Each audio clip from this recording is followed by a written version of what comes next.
If the Hall of I'm Fame listening. only inducted 5 or 6 players from every era, Scottie wouldn't be anywhere to be found from that Okay, we're era. not talking about Hall of Famers. We're just talking about top 10 players. OG. We're talking about Okay, so is Scottie better than Michael Jordan?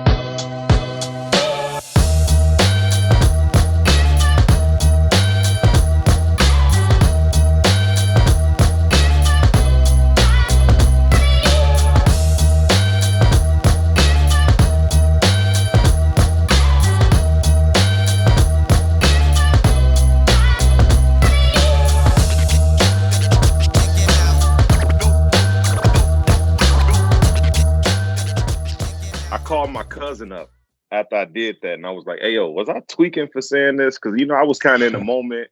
I'm like, "Was I tweaking when I said this?" Because that's who I kind of turn to check me when I'm tripping when it comes to sport. And he was like, "Kawhi, yeah, you might have been tweaking, but Paul George, I'm not mad at you for that." I wasn't tripping. In fact, I was going to stitch, and I was like, "Why are you stopping there?" I was going to stitch, and like, wait a minute. It sounds like you only stopping right there. I'm like, Marcus Smart too. Put him in there. Marcus Smart a dog. Put him in there too. Feisty. Yeah. Put him in there too. So don't stop there. It's just Kawhi, man. Kawhi is we can start the show. We've actually, Jay, what were you gonna say?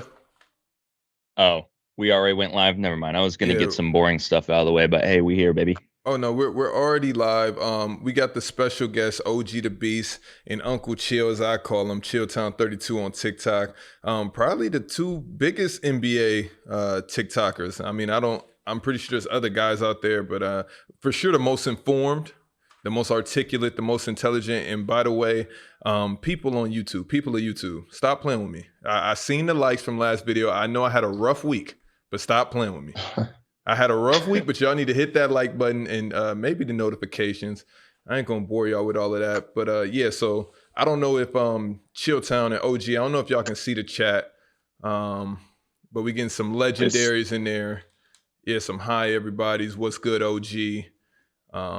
So they'll be tapping. It's small. I can't really see it, but I see y'all though. I can't see y'all, but I see y'all. No, and also want to give our condolences out to Dale and his wife. They're going through some things right now as a family, so he can't be here. But just keep them in your prayers. And hopefully he'll be back on Wednesday. If not, maybe next week. We're gonna give him however long that he needs to, handle his situation, because family is most important every time. So wish he could be here. He said he was ready to come on here and debate the casuals, talking about OG and Chltwn. It couldn't have been me. Maybe me. Oh, yeah, he had to be here for that.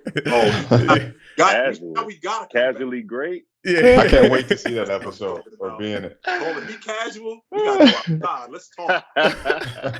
I'm talking about right here. Calling me a casual? Absolutely. we gotta see you now. Yeah. Yo, the craziest part is I had a gripe with both of you guys about a couple weeks back on YouTube. I said, man, I'm seeing them tapped in. Hold on. I said I'm seeing them tapping in. Everybody's adding Chltwn, everybody adding OgDaBeast, but they ain't stitched nothing. They ain't referenced nothing. What was going on there? I'm curious to hear. Y'all didn't see with players' the choice Kawhi situation? Yeah. I mean, were we not big enough yet? I respect that. I mean, like I say, Kawhi back then when I made that video 3 years ago, you said you watched it, you heard everything I said. I made some pretty valid points. People didn't want to talk about that at that time. That was a hot take at that time. You know what I'm saying? And even if you go back and look at the comments, you see people say this didn't age well, this didn't age well, this didn't age well. You know what I'm saying? But my take on Kawhi back then is I felt like his ascension was coming, but people was trying to crown him prematurely. Like at the time, I even felt, okay, Kawhi could potentially be a top 10 player in this league. But you got Charles Barkley, Hall of Fame, power forward, one of the greatest power forwards to ever do it, going out on a limb calling him the best player or second best player in the world. When you got LeBron playing at the time, coming off championships, granted he did beat him, but that's neither here nor there. We know what that was about. Mm-hmm. You know what I'm saying? So it's like, I'm like, whoa, like Steph is averaging 30. Kevin Durant is averaging 28 and 7. And you got this guy averaging 21 and 6. And you trying to call him the second best player or best player in the world. Like, but now I felt like Kawhi was a cog in the system. He was a great player, of course, but he was a cog in the system who I felt needed to show me more before I put him in that class with, you know, at the time, LeBron James, you know, Steph Curry and these guys, Kevin Durant, you know, before I needed to see more. But since then, you know, he missed the 70 plus game, you know, the 60 plus games with the bruised thigh. Then he came back the next season and averaged like 25 a night. And the next season after he missed all them games, he went to Toronto. He averaged like 26 a night. Took them boys to the finals. Did that, you know, Golden State was hurt. We get that. But he did it. Mm-hmm. And it's like, when he did that, I said, OG, he did it, but who did? Let's look at the path to get there. I'm being serious. I get it. Kawhi's lovable. I get that. Why? I don't know why he's so lovable, but he's just a lovable character. You guys write off everything. Like, let's talk about the defense. Let's talk about the two defensive players a year. It was nice. Actually, that's topic 3. Let's get into we gotta Jay. Let's get into the show. I ain't gonna. Let's get into the show first. I thought we was already. Man, I thought we was here. Yeah, that's topic 3. We got a massage into it. We'll circle back. We'll circle back. Yeah. Let's start with Uncle Chill. Uncle Chill, OG. Yes, sir. What is it going to take for the Bucks to beat the Suns in this series? Well, the series doesn't start until the home team loses. Milwaukee is winning the dirty work battle. The 2 games, they out-rebounded these guys 93 to 86, including 27 to 17 on the offensive glass. So they're getting second chance opportunities. They're taking care of the basketball. The turnover battle, I think they had 22 turnovers in these last 2 games. That's 11 a game. That's not that bad. That's crazy. The problem that we having is our backcourt has to play better. That's the difference in this series. It has nothing to do with what Giannis is doing. It has nothing to do with what any of these other guys are doing. Difference in this series is Chris Paul, Devin Booker are outplaying Drew Holiday and Chris Middleton. Now, I get the notion that Chris Middleton might be, quote unquote, overrated. No, he isn't. Well, first of all, he averaging 23 a game in these playoffs. You see him do something like what he did. He's getting the same looks in this series that he was getting against Atlanta. He's getting the same looks that he was getting against Atlanta that he was getting against Brooklyn. He's getting the same looks. The difference is that he's not converting. Same thing with Drew Holiday. Drew Holiday, his game is going to the basket. His game is in the mid-range. He falls in love with the 3-ball because that's how Milwaukee plays, and that gets him off of his game. He was playing his game in game 2. He just wasn't converting. And that was the difference in his, I think he went 5 for 16 or something like that. He didn't play well offensively. Defensively, I thought he did a good job on Chris Paul, slowing him up in transition. I thought he did a good job keeping his hands on Chris Paul and keeping him off balance. Chris Paul went 10 for 20 from the floor, but he made a lot of tough shots. I think the difference is these guys got to talk more on defense. PJ Tucker got to get on everybody's page because he gets himself scrambled defensively. So he's got to get on everybody else's page defensively. Brook Lopez needs to join the party. He's not giving us anything. I'm not really concerned offensively. He's not giving us anything defensively. He's not rebounding. He's not rim protecting. That's the difference in this series. And PJ Tucker has to make Chris Paul play defense. Notice PJ Tucker stands in the corner. Chris Paul standing at the elbow with his hands on his shorts, having a martini. He hanging out. So he's got to make that guy work more on defense. And if they can do that, and this backcourt can play better, Milwaukee's got a great shot. OG, do you feel the same way? I kind of disagree with a couple of things he said, but for the most part, I agree with it. I think going into game 2, coming off of game 1, Milwaukee defensively was switching everything. And I know they cocky. They feel like they great defensively individually. But you can't switch everything. You had these big guys trying to guard these guards on the island. 2 of the best mid-range shooters we got in the game. Pick and roll guys we got in the game. I don't know what.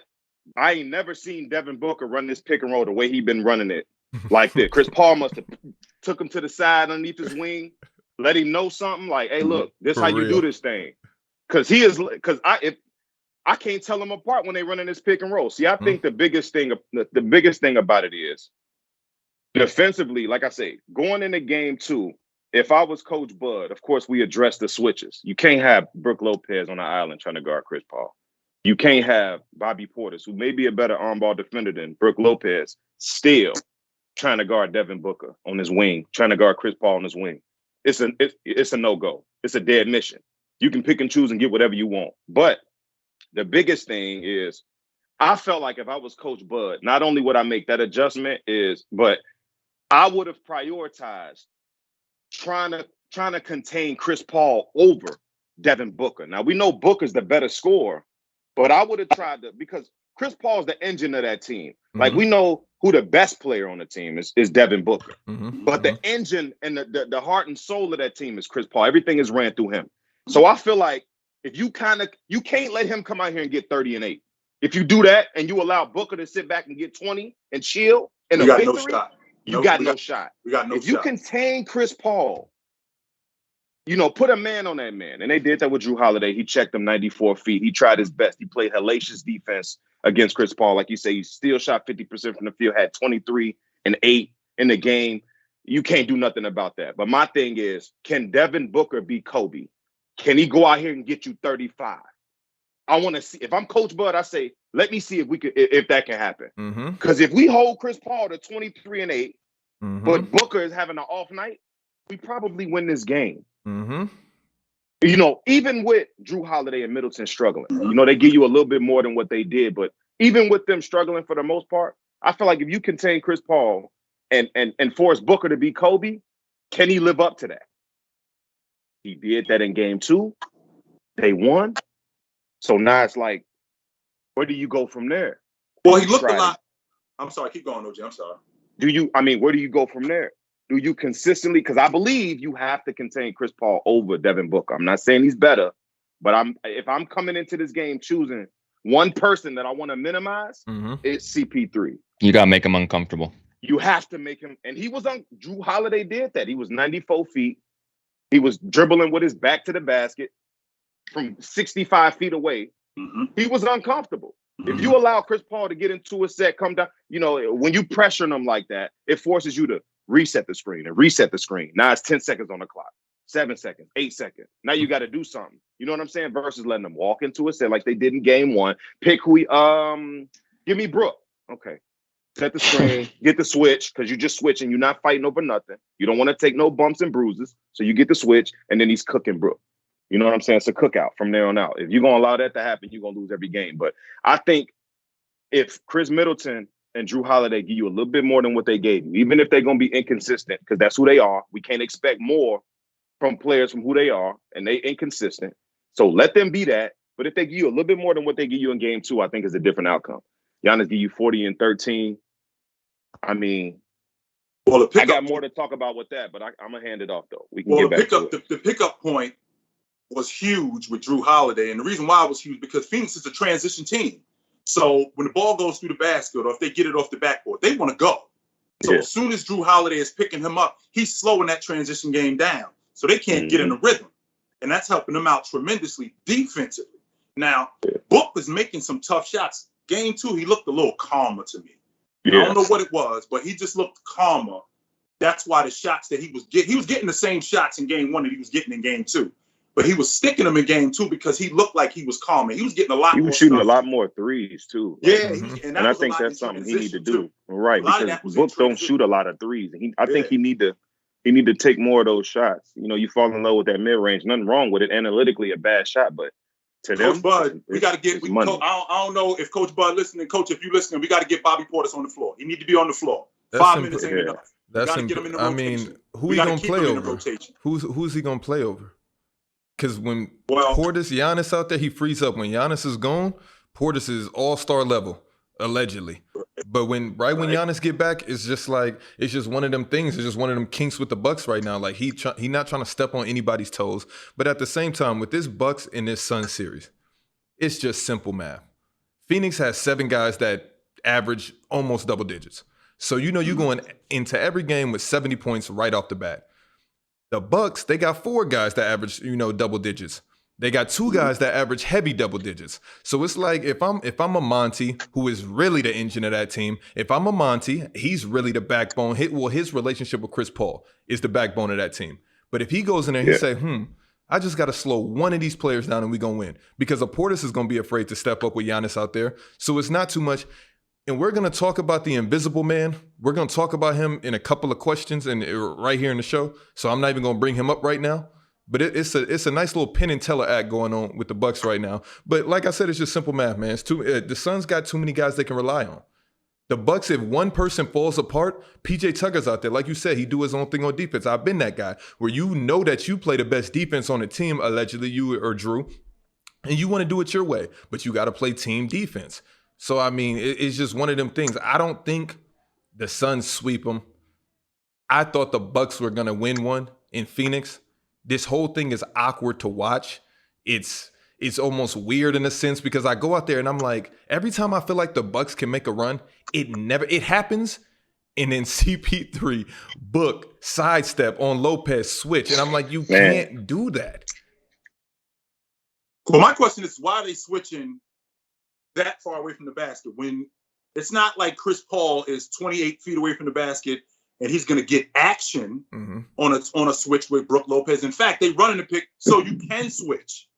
And if you're in drop coverage, if he's going to shoot that from 3, I'll live with that. He did go 3 for 5 in game 2, but if that's what we're going to have to live with, I will live with Chris Paul. I would too. That's my issue. That's my issue with it. It's like at this point, they're not even trying to draw plays out of it. They just using it to get a weaker defender on a better offensive player. It. They're not doing Harden, Houston type stuff. There's no action off of it.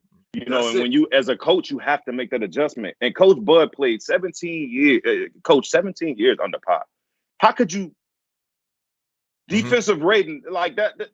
The Spurs was a well-oiled machine offensively and defensively during that tenure. How could you not pick up on one of the greatest to ever do it, arguably the greatest? A lot of people have been, buzzing about Pop, arguably being the greatest of all time. People thinking Phil Jackson is overrated. That's another story.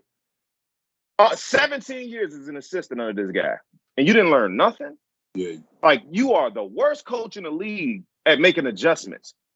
Like, you're supposed to see this head on and immediately make an adjustment. Example, right? I remember in the Atlanta series, who was Atlanta playing? I forget who it was against. New York or Philadelphia? It was Philly. It had to be Philly. And the head coach, Nick McMillan, made an adjustment. He saw that the 1-5 screen and roll wasn't getting the result that they wanted. So they moved to a 1-2 screen and roll with him and Herter. For Herter to pop, they was trapping Trey off the screen. You can't trap Trey off the screen if Herter's popping. Now it's forcing you to rotate. Either you're going to rotate or you're going to leave Herter wide open for a wing 3. And he was clipping it. And I said, look, that's an adjustment I'm talking about. When you see that 1-5 screen and roll ain't working with you and Capella, they trapping Trey, and Capella's not a threat 15 feet from the basket. He has to get all the way to the bucket. So if you step up, rotate, block him, you can get back to your man on a 3. Nate McMillan made that adjustment mid-game, and it worked. Herter hit like 2 threes in a row off of that. That's an adjustment I'm looking for Coach Bud to make. You see what's going on defensively, and you just watching it happen. Like, I hope Brook Lopez plays better defense on Chris Paul this time. We can't have where you guys just figure it out. No, then why are you here, Coach? We can't do that. That's what I'm saying. That's what I'm saying. It's not gonna work. I don't know, man. JD, you want to type in?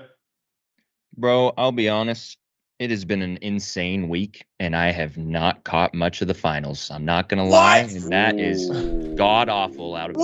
But you know what? Got engaged, had the fiance's birthday, celebrated the fiance's birthday. I feel you on that. So it's been busy. It's been busy. I watched the first half of game 1, and then caught bits and pieces of the rest of that game, and I don't even think I saw game 2. So I don't know what's going on, but I will say there's absolutely no way the Bucks beat the Suns in the finals. There's 0% chance, and it has nothing to do with who's on what team, what coach is making adjustments. It's all the universe. It's strictly the universe. They're going to make Chris Paul get his ring. It's inevitable. It's going to You happen. Here y'all one of go with those. this narrative. Doesn't matter if One the of Suns those. go up 3-0, Bucks come back, make it 3-3. They're just going to win that game 7. It doesn't matter. I've already seen the writing on the wall once the Suns came in second in the West. It's like, well, here it is. I mean, honestly, though, if CP3 gets a ring this year, what does that do for his legacy? It's already cemented before he got the championship. What does that move him? Yeah, it doesn't really. It really That's doesn't. what I'm saying. It's So just it's a formality at this point. It's like the monkey off your back, the weight off your shoulders type thing. More so for Chris Paul than it is for NBA fans, because most of the guys got him, if not top 5, right outside of the top 5 for point guards anyway. So a ring really don't catapult him in any way. Right. And I mean, he But should OG, have been here, though. the real question is, what does it do for Dev Book? See, now Yeah. Devin Booker, what is he in his 5th, 6th season? What is this? Yeah, He's been a perennial He's 6 right 6th season. This is year 6. He's been a perennial 22 plus per game score. He took a dip in assists since Chris Paul got there, which is fine. Great 2 guards, even if you score first, average 5 assists on accident. And that was my issue with Kawhi. Or I ain't even gonna say 2 guards, just wing players, perimeter players in general. That was my issue with Kawhi. But he's gotten better in that department. We're gonna talk about that later on. But as far as D Book, it's an early start. What is Book like? 24? Yeah, 24 years old. Yeah. But the bad thing about it is, due to the current situation and how everything a lot of things fell in line for this to come into fruition, right? A lot of things fell in line. And I don't see it like I saw it in 2000 with Kobe and Shaq. Like, I looked at that squad and said, them boys can do it again. And again. You know what I'm saying? Like, I don't see that dominant. Right. I don't see that dominance with this team. They call lightning in a bottle. You know what I'm saying? And I don't know. Maybe they make some off-season acquisitions that could potentially change my mind. But right now, I don't look at this team and say they're a real threat to both the LAs, even if they're a real threat to Denver with Jamal Murray healthy in the Western Conference. I don't look at that and say they're going to repeat. They probably going to walk away with this one. And, this is maybe Book's last. So it's for him, bragging rights maybe, but to really him as a top 10 player, nah. I don't think so. So he's not even top 15 on it. So he's been That's what I'm saying. So he's been 26-6 over the last almost 4 6. years. Book 26-6 over the last 4 years. All right, made the All-Star team twice. He got because Dame got hurt. Not this season, last season. Dame got hurt, and Anthony Davis got hurt this year. So, problem with that is he's been on bad teams. That's right. It's not because of his production. It's because the teams that he's been on has been bad. Now, what I want to do is I want to relax this notion of he could be the next Kobe. Well, whoa. So the reason why I want to relax this is because Kobe Bryant was not good offensively and defensively. He was elite. Yeah. So when you're talking about Kobe, when you're talking about putting somebody in that category, those not just those numbers on both sides of the basketball have to match up before we even have this conversation. I think more so, though, when people try to compare Book to Kobe, it's the way he looks. It's not. I don't think it's necessarily about the numbers and production defensively, especially defensively. It's not even close. But I think it's more so the way he played the game. The shots he decides to take, his look on the court, his movement. It's kind of Kobe-esque. When I watch him play, I think about Kobe when I see this cat. I don't. It's not because I do. The way he plays the game, I think about Kobe. He might not be an assassin like Kobe, but he's got he got some time to develop that. Kobe had to get that without Shaq. He's 24. Right. He came into the league when he was 19 years old. He got a lot of time to develop. Well, I see the dominance, the 35 a night potential? I don't know. Maybe Devin Booker can develop That's that tough, between OG. next year. Maybe this championship may put him on another level mentally to say, look, y'all boys ain't messing with me, and I'm finna show y'all.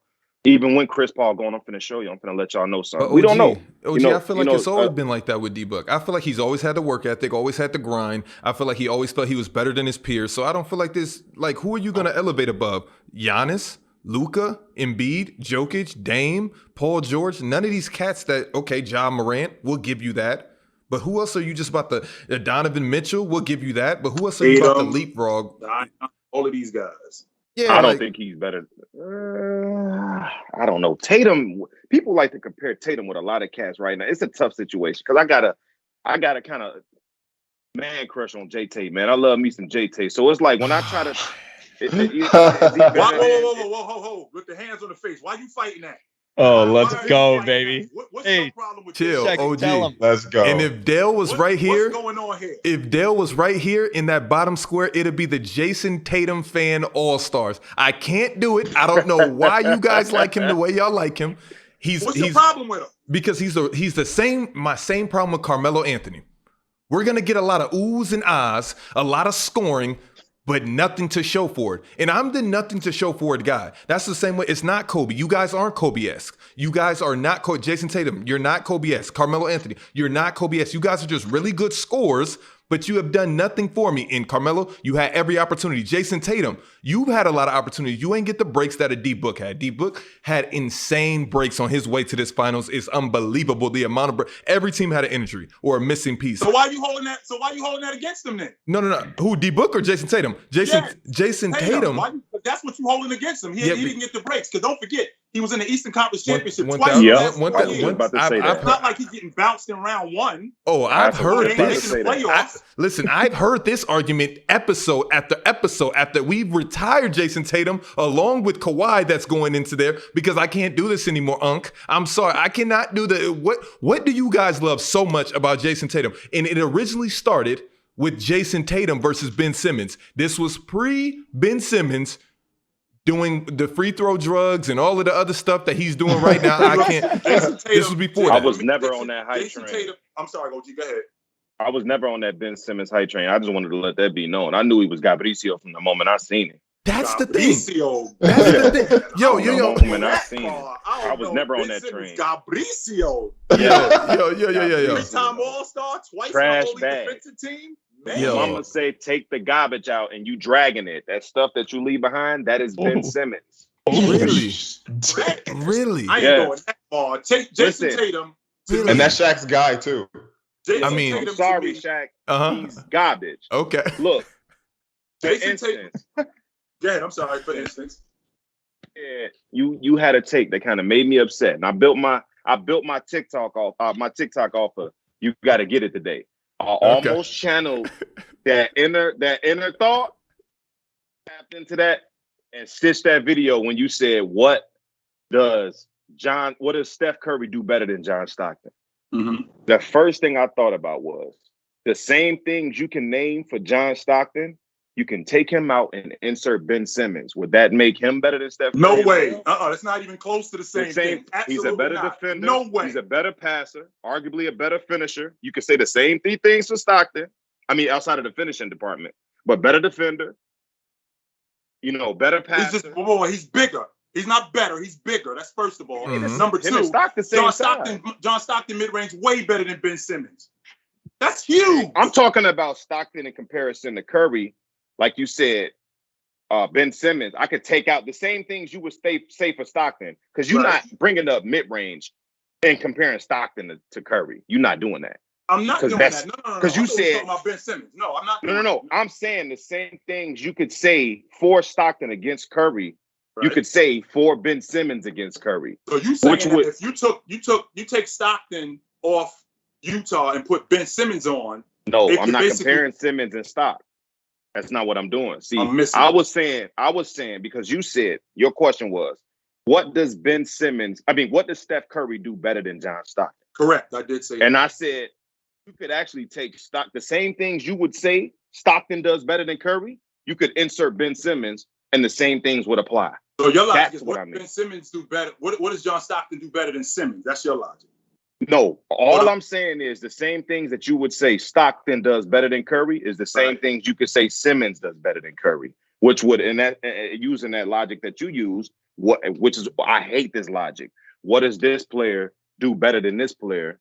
Using that logic, you would essentially be saying Ben Simmons is better than Curry, which was my point that I would have pointed out in that video. That's why I hate that logic. And then you said, besides shooting and scoring, and I'm like, to the party with a full suit on, right? And I missed my handkerchief. Right. That's cool. No big That's deal. rebounding. Right. It's a little cold in here. Let me take this blazer off. Mm-hmm. That's playmaking. Mm-hmm. Slacks. Take these slacks off and be cool in this party because I'm going to be in my draw. Right. It's the most important aspect of basketball. That's Shooting why is number one, shooting and scoring. Okay. That's why it's number Shooting one and in the scoring. stats. Yeah, shooting and scoring. So From you the can't point just guard casually. Okay, I mean, depending on what that's type where of we're guard you're going talking now. about. We ain't talking about a 2-guard. We ain't talking about somebody that plays on the box. We're talking about a primary ball handler. That's what we're talking about. So now you're trying to compare a pure point guard to a score first point guard. Now we're talking. See, now that's brought to me. That's a Now different conversation. Now, if we just talking about basketball players, Steph Curry's which better. is what I was getting at. Steph Curry is a better basketball player. The question was, what does Steph Curry do better than John Stockton in a traditional point guard sense? That's what we're talking about. In terms of a basketball player, you can't compare them. That's like comparing Olajuwon and Bill Russell.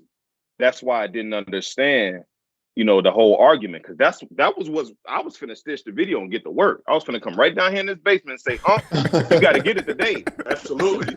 You know That's why I'm glad we're here. That's Let's what get we to the do. bottom of this. That's what we do. Hey. So since we're already on the Curry topic wait, Jay, wait a second. Whoa, I know you want to chime in? Dale is not here.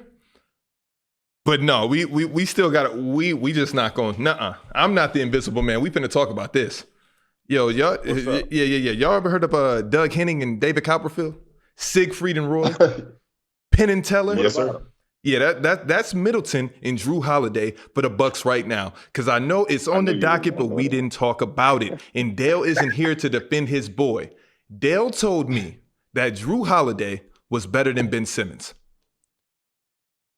Dale Roy told me Drew Holiday was this amazing player worth all this money. He can't believe it. Highlights on YouTube. He's not the person I think he is. Yo, listen to me. Drew Holiday, Invisible Man. I'm not going for you no more. And I knew it was something always about you. It was a reason. On the very first episode of Players' Choice, what did I say to you guys? I don't see the hype around him. I don't see the hype around Drew Holiday. He's not better than Ben Simmons. Me and Dale, time after time, Ben Simmons, Drew Holiday, every single episode. Well, here we go. 40% from the field in this playoffs. He's career 45. 28 from three, career 35. 67 from free throw, career 80. And Dale's not here to defend his man, Drew. But he is the invisible man that I've been telling y'all about. And I just had to get, for 8 months now, I told y'all he's the invisible man.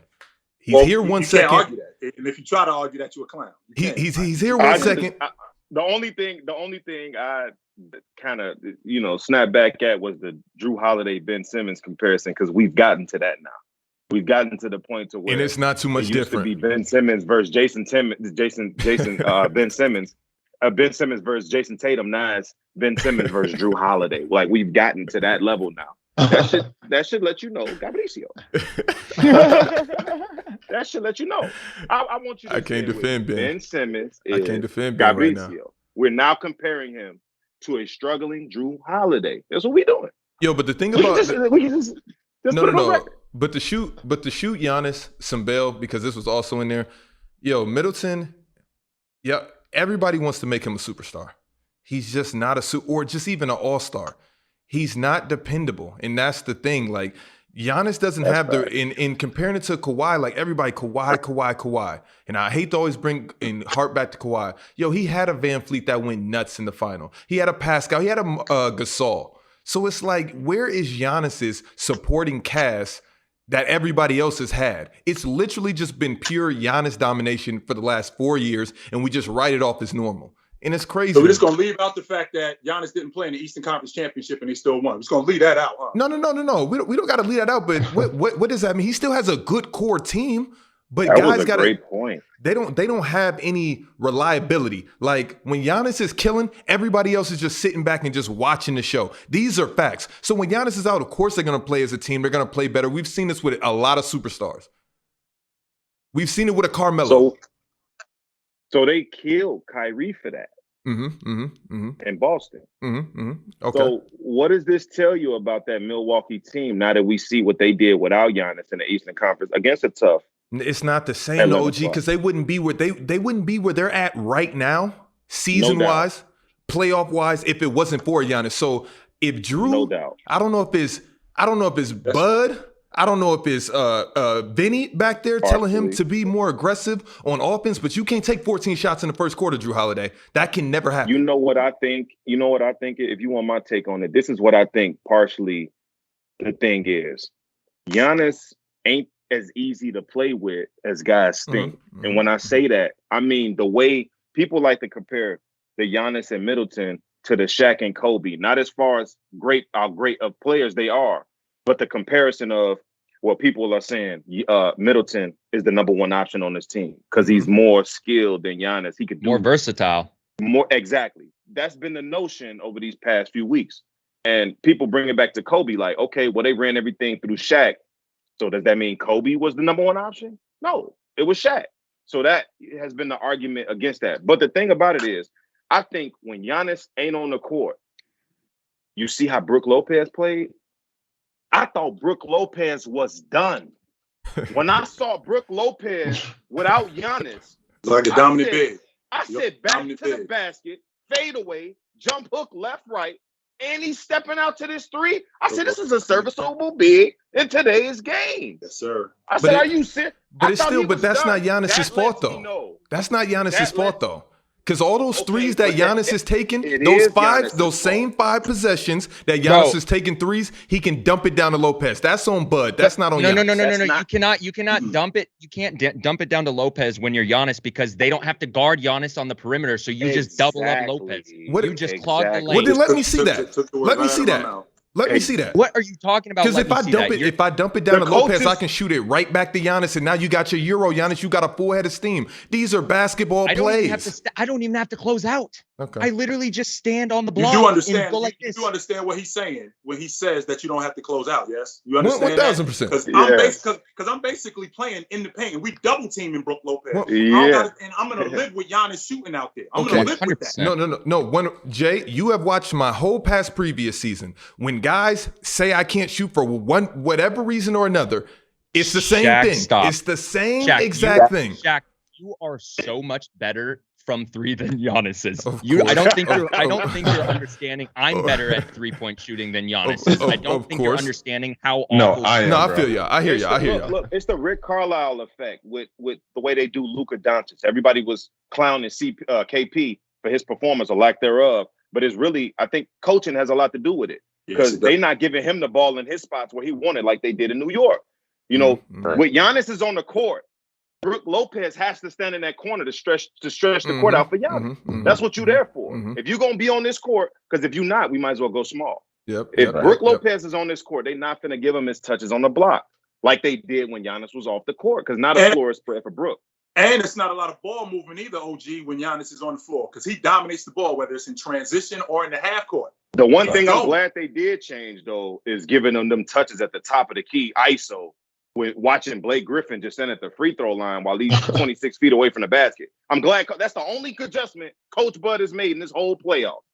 They putting Giannis on the block more. I like him 14 feet from the basket. Let him get his touch isolated. That way he can move, quick in short spaces and get to that basket because he's unguardable from right there. But when you got him 26 feet from the basket, embarrassing himself, dribbling, stepping forward 3 feet, then pulling it back, passing it to Middleton, getting it right back. Blake Griffin is doing this. He 26 feet away from the basket. The defense is in front of you. And that's easy to guard when it's one guy dominating the ball. You don't have to do a lot. That's the only adjustment Coach Bud made all playoffs. Whew, some heat there. Wow. Shout out to OG and Uncle Chill for coming through, giving us that knowledge that we need. No problem. Can we move the start bench cut? Y'all ready for this? I'm with it. Hey, can we tell the people one thing? If you have made it this long and you're watching this on YouTube and you have not clicked that like button, you haven't left a comment, you haven't hit the subscribe button, you better get to it. I love it, Jay. Good plug. Start bench cut. We got everybody in their prime. John Stockton, Steph Curry, and Chris Paul. And gentlemen, I don't want to hear that Steph isn't a point guard. Okay, we got a start bench cut. Let's throw it up to JD first. Who you rolling? Bro, see ya, John. Adios. Sorry. I'm starting Curry, benching CP. John, I love you. Great point guard. I'm going to give you your props. You did your job. Just not as good as these two. Sorry. That is wow. I'll go. I'm starting Curry. I'm benching Stockton, and I'm cutting CP3. And it's for obvious reasons. Even though Stockton don't have no ships, neither does CP3 at this point. Was Isaiah Thomas better than Stockton? All I can do is go off of highlights of eye test. I wasn't there around that era, so I can't, Uncle Chill probably can answer that better. But I mean, 5 all defensive teams. He led the league in assists, I think, 8 or 9 times. And then I look at it compared to other guys, and I'm like, CP, man, it's hard. But I'm going Stockton. I feel like his dominance was I don't think he missed a playoff series in the 90s. And I don't think he missed too many playoff series over his entire career. He didn't miss too many games. Exactly. He missed like 3 games in his career. Exactly. Got you. Yeah. So I'm going Mr. Curry, Durability. Curry, Stockton, CP3. I gotta cut you, bro. But for me, sustainability and durability, they one and the same for me. So Chris Paul goes off the list for me, and Stockton stays on. Chris Paul has proven to break down in the playoffs. He's done that more than once, more than twice, and he's proven that and that was the knock on him this season. That's what I was concerned with more than anything. Is he going to be able to hold up? I can't compare Stockton and Curry in the traditional sense of a point guard because they're not. Steph Curry is a better overall player than John Stockton. I think Stockton is a better overall point guard than Steph Curry. However, CP3 comes off this list. Curry goes to the top, Stockton behind. Now, it pains me to say that, but they've gone deep into the playoffs plenty of times with Stockton. We're talking about a dude who for 11 seasons, and I had this conversation with OG. What's the narrative? What's the narrative today if we got a dude running around in the NBA for 11 straight seasons going 16-13 or 17-14? How are we talking about him? He's not just the dude that we just like, yeah, he's all right. We like, yo. Yeah, he's one of the best one of the best in the game. And by the way, all those years he was doing that, didn't sniff the league MVP. Didn't sniff it one time. And he's running around doing that for over a decade and missed the durability. Took the Jazz to the Western Conference Finals 5 times in 7 years when the Western Conference was a nightmare. Mm-hmm. So they took out that super team too that was created to stop Jordan. They didn't even get to Jordan in the Western Conference with Olajuwon and those boys. I'm pretty sure Stock pointed to the door. Thanks for coming, guys. We appreciate y'all. Even though Olajuwon and Barkley, goodbye. See you later. Take it light, fellas. But me, if you ask me, this may surprise you, but I'm going to go in a different way. I'm starting Curry, and I'm benching CP3, and I'm cutting Stockton. The reason why, I don't know if my thing cut out. No, we can hear you. You're good. The reason why I'm doing it that way is because I know what those two guys can bring. Stockton's success was contingent on the second greatest scorer of all time, statistically, right? So what if you put Stockton in a situation where he can't run that pick and roll that he ran so well with Karl Malone? What type of player would he be? The question is, I don't know. Because I've seen Curry in the element to where he had to carry the load. And his success isn't contingent off somebody else. I've seen Chris Paul make David West look like Tim Duncan. I've seen this. So John Stockton never been a number one option. John Stockton has never had to carry the load as a primary scorer. Mm-hmm. That's typically not his game. And I'm cool with that because as a true point guard, he's one of the greatest to ever do it. Mm-hmm. But for me, I need to know if X happens, the spot and carry the load and be that guy.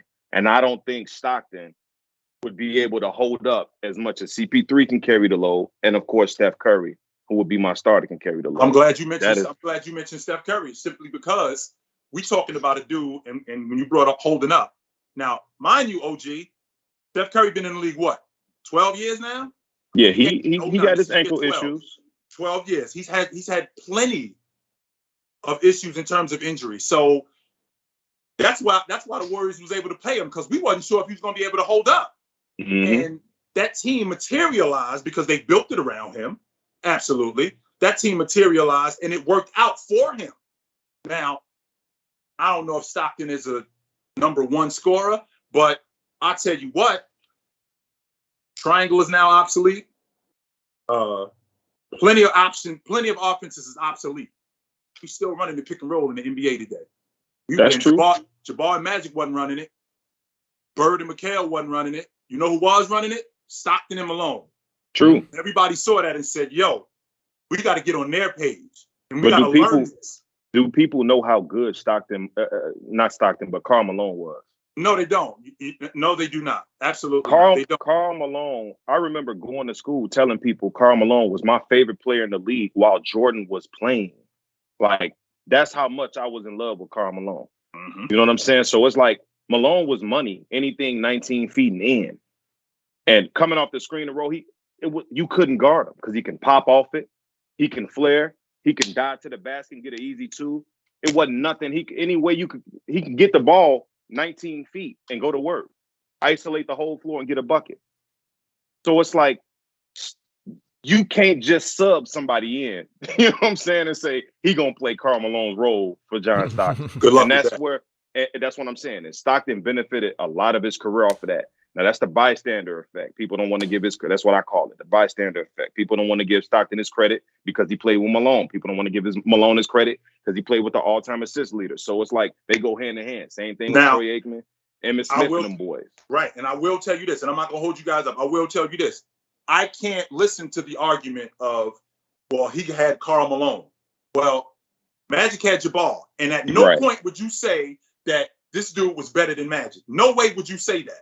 All right. Even though, because I played with who I played with and I thrived, just like Curry played with who he played with. And everybody had somebody. Right. He played with who he played with. You're not going to name champions in NBA history that didn't have somebody. Facts. Great takes, fellas. Are we going to dive into Kawhi again? I got a quick question. And it's going to be yes, no, because we have to move on. Even though I know you're going to want a soliloquy. Steph Curry, best point guard of all time? No. Come on, Shaq. No, absolutely not. Okay. All right. We can move on. Yeah, we'll say that for the next time they stop in. Shaq, let you get in your bag on this one. I told you, I'm about to retire. Jason Tatum jersey is retired on the show. And now Kawhi has come in, and Ben is somewhere out there because I can't root for Ben like I used to. And now Kawhi, I am exhausted with Kawhi. I've never seen so many comments about Kawhi. I never knew Kawhi was this player. OG already know how I feel about Kawhi, and deep down, I know how he feel about Kawhi. Now, who I'm interested in hearing is Uncle Chill. So, Uncle Chill, if Kawhi is top 10, is he top 5? Well, the one thing that we don't discuss, we talk about two-way players like it's cheese on a cheeseburger. The cheese comes with the burger, just so you know. Like, that's not extra. So with that being said, we shouldn't be great players that play on both sides of the ball. We shouldn't be like, yo, he's a great two-way player. No, this is what comes with it. The all-time great. Jordan was a great player. Why, OG? Because he was the greatest perimeter defender of all time. Great two-way player. Can we? Why was Olajuwon a great player? Because he's the greatest two-way big of all time. That's not a premium. It is, though, because no, it is not. When you're talking about defense, run the football and then go sit on the sideline. I play on both sides of the basketball. 1,000%. Do it at an elite level. 1,000%. 1,000%. But when you're getting gas, it's unleaded, supreme, and what's the third? Premium, correct? Are those the three options? So, Kawhi, how many nights do you got to use the unleaded gas? I'm just curious. What two guards are you shutting down? I need to hear the top 10 shooting guards in the league, and I got to understand what Kawhi's doing. We're going to dead this whole notion of shutting things down. Let's get to the bottom of that. Okay. You're not shutting down nobody. I was just about to say that. You're not shutting down nobody. The idea is to slow guys down. Okay. That's the idea. The idea is to get guys off rhythm. and to force them into tough shots. That's what Leonard does. Because how physical he is. Leonard, like Scottie Pippen, which I love Scottie Pippen, I love Sidney Moncrief. Why? Because the feet was moving and them hands stayed busy.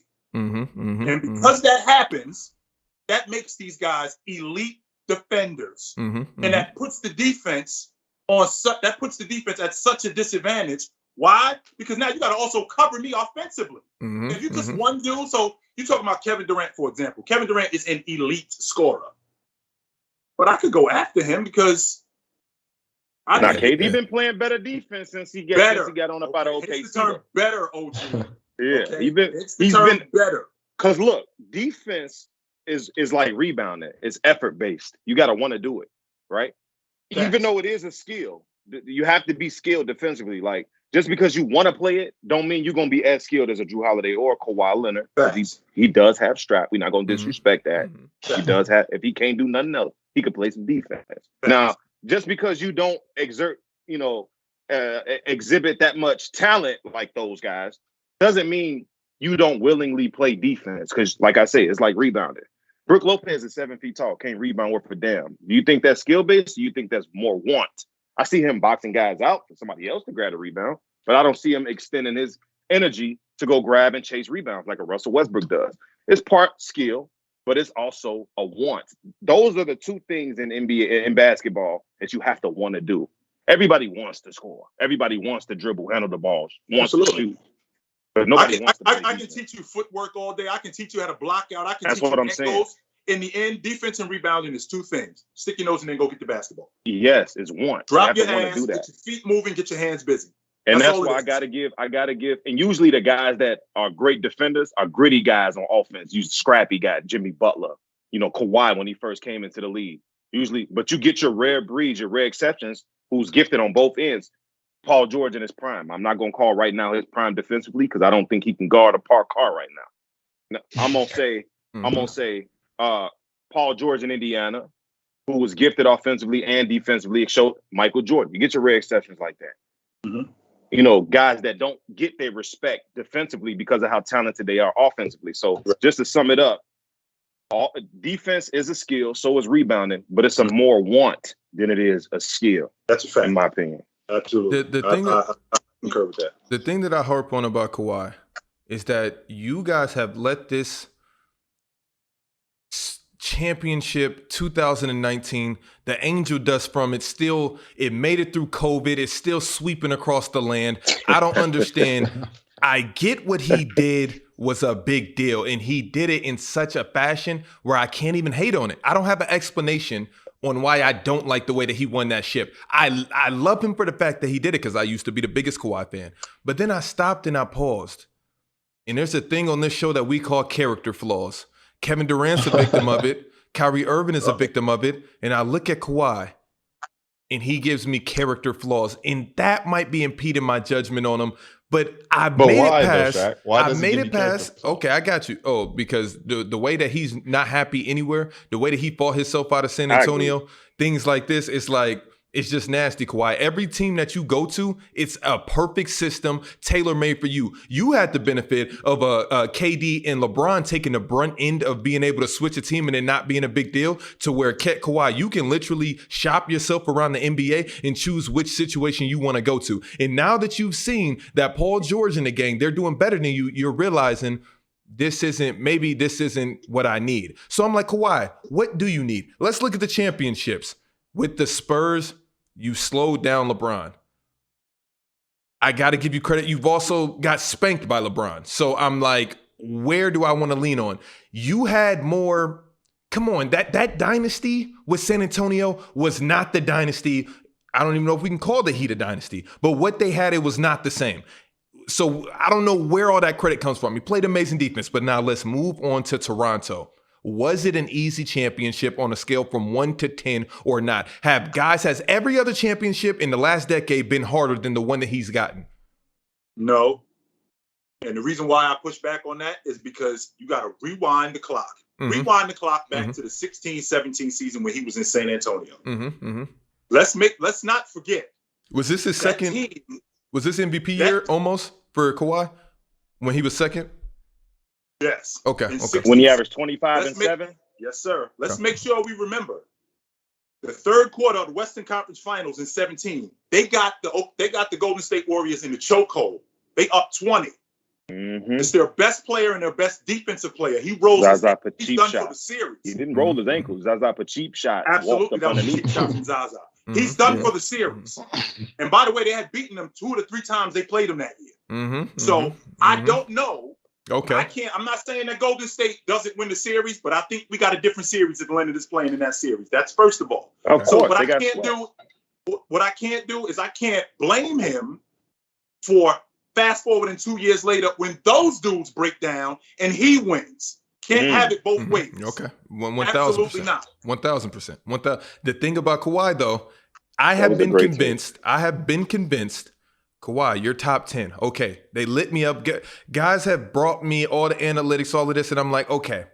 Just me personally, I wouldn't put him in my top 10. If I'm a GM, I'm going with Damian Lillard over Kawhi. I'm going with, and these are just fringe players. But then the disrespect starts when you try to put him into the top 5. And the reasons you guys want to put him into the top 5, he's not better than LeBron, or I wouldn't want him on my team. And I understand LeBron's going out the door. Another 2 more years, that may be a different situation. Maybe next summer, or next season. But LeBron, no. Steph, no. KD, we know where that's going. Giannis and AD. How is Kawhi better than Giannis and Anthony Davis? Giannis Davis isn't in my top 5. I'm taking Kawhi over Giannis easily. I am too, easily. You cannot, but and this is the thing that I try to tell you and guys. I wouldn't even think about it. If Kawhi was airballing free throws and missing threes, he would not be in the finals. The difference is there.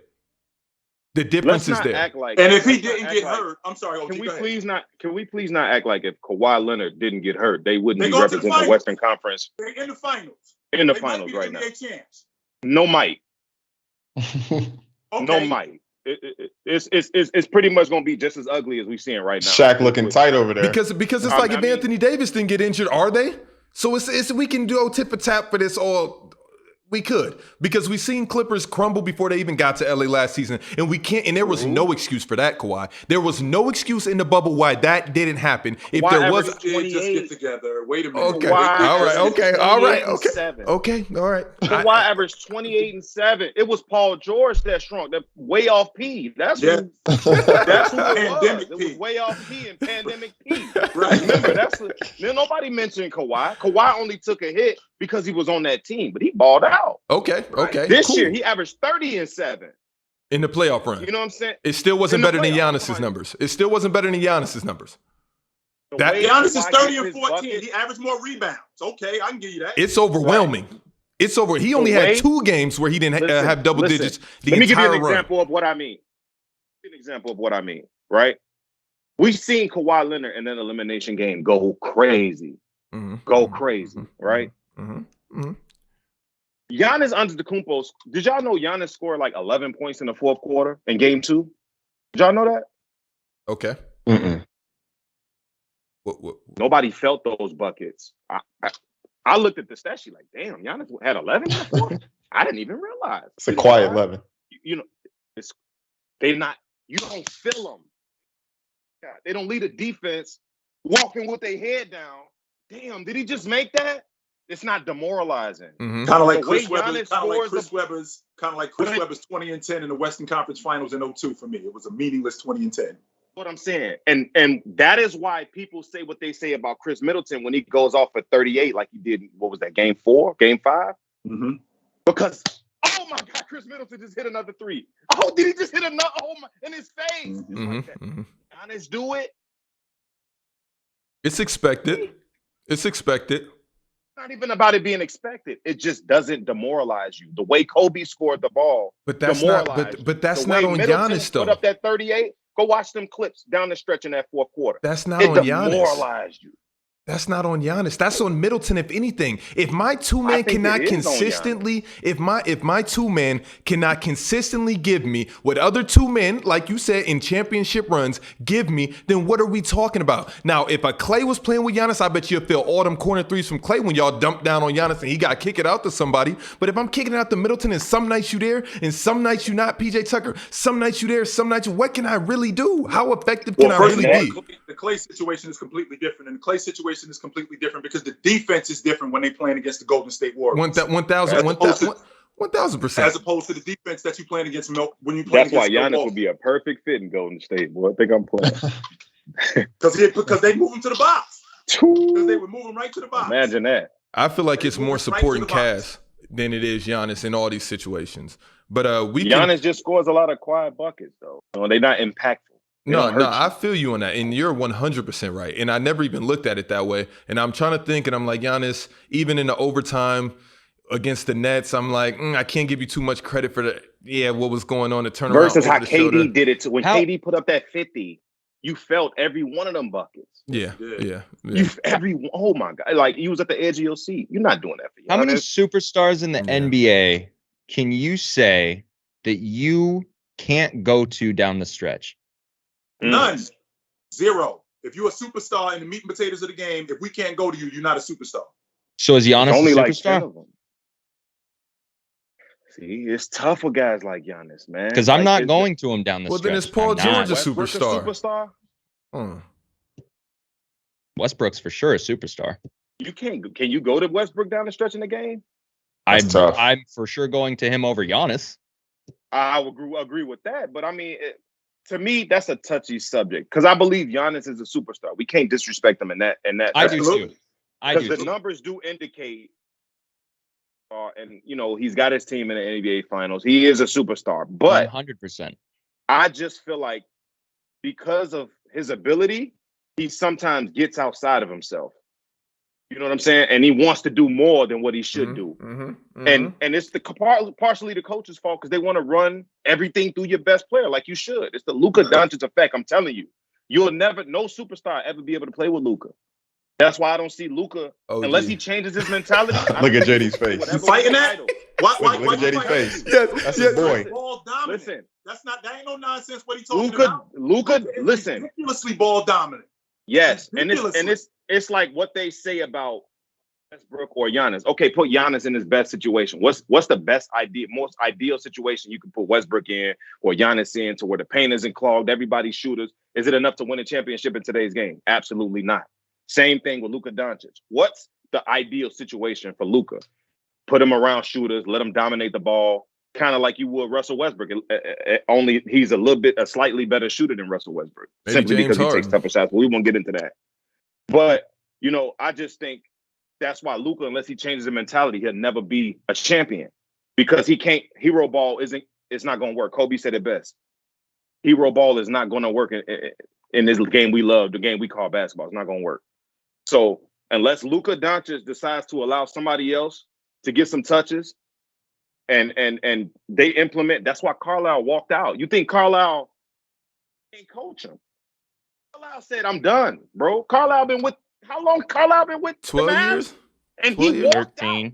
13. That's what everybody said. Oh, Carlisle retired. I said, no, he didn't. Didn't say Carlisle retired. They said he stepped down. They mutually agreed to part ways. Ain't working. This isn't working. Away from Luka Doncic. Let that sink in. Now, in his defense, somebody y'all probably got in y'all top 5. Now, in his defense, OG, in his defense, Luka's still at that point where he's still trying to prove that he's that dude consistently. So the idea of winning isn't at the top of the list right now. And he has free throw games. And that's why I said, and if he doesn't change his mentality, it's not going to happen. Now, who knows? He may have a Jordan moment, get with a head coach that says, hey, we're going to implement a system that takes the ball out of your hands more. So you're going to take a little bit, you might take some less shots than you did last year. And will he be willing to buy into that like Jordan did in 91? Maybe he has that moment. But as of right now, I don't see him winning. I'd be surprised if Luka Doncic win a title in the next 5 years. Unless he changes his mentality. Do you want to tap in? Yeah, OG, speaking of Jordan moments, Jordan, I sat right here in this same very seat and told you and Dale Luka Doncic will never win a championship about a month ago, maybe. And you guys annihilated me. Your context, Ben, you said every reason why he could. And I said the only way is he got to bring Kristaps up, because who else do you want? What else do you need? An Embiid is not going to work. A Jokic is not going to work. Nobody's submitting like that. Maybe Karl Anthony Towns. But I just need to know what's it going to take for Luka to win a championship, Jordan. I'm all ears. No, OgDaBeast is 100% correct on the fact that you can't win playing hero ball. I agree. I think that Luka Doncic is arguably the most top 2, top 3 most talented basketball players in the NBA today, just because of all the things that he can do on offense. You just cannot stop him. He can do literally everything. I don't know how you defend him. I don't know how you game plan defensively to guard Luka Doncic. Now, because of how he plays, it might not actually be as difficult when he is trying to play hero ball, because it's like, okay, let's just make him force up these crazy shots. I understand that. I also think that as a young player, you have maturing to do. I think he's recognizing it. He's acknowledged it. He hasn't put as much action behind the words as we see as Dallas fans. Jordan, I got a question for you. If he can understand the way that you are playing is not going to win you titles. If you reel it in, you start getting people involved, which, I mean, he was getting Hardaway involved near that second half of the season. We started seeing Tim Hardaway blossom into this beautiful player that I was like, is he going to do anything for me? And he did. Luka Doncic will for sure win a championship. Shaq, you said he'll never win a championship. He's 100% going to win a championship in his career. Just OG like Russell said, Westbrook has, not just in the like next James, 5 years. just like James Harden has. Listen, the thing is, and here's the thing, Jordan. I sat there and I told you, I played against Luka 2-3 times out there in Spain. And the one thing Luka is, he's hard-headed. He's going to do it his way. He's going to chirp at it literally every single, the other players ain't doing it right. The coaches ain't doing right. I seen it firsthand. I had a front row seat to the whole Luka Doncic phenomenon when he got the MVP of the Euro. Are you also going to say what he did to you? No, what did he do? We watched those highlights before. We watched those highlights. Everybody was present. Don't make me go to the chat. Don't make me go to the chat. No, but Luka Doncic was the only player.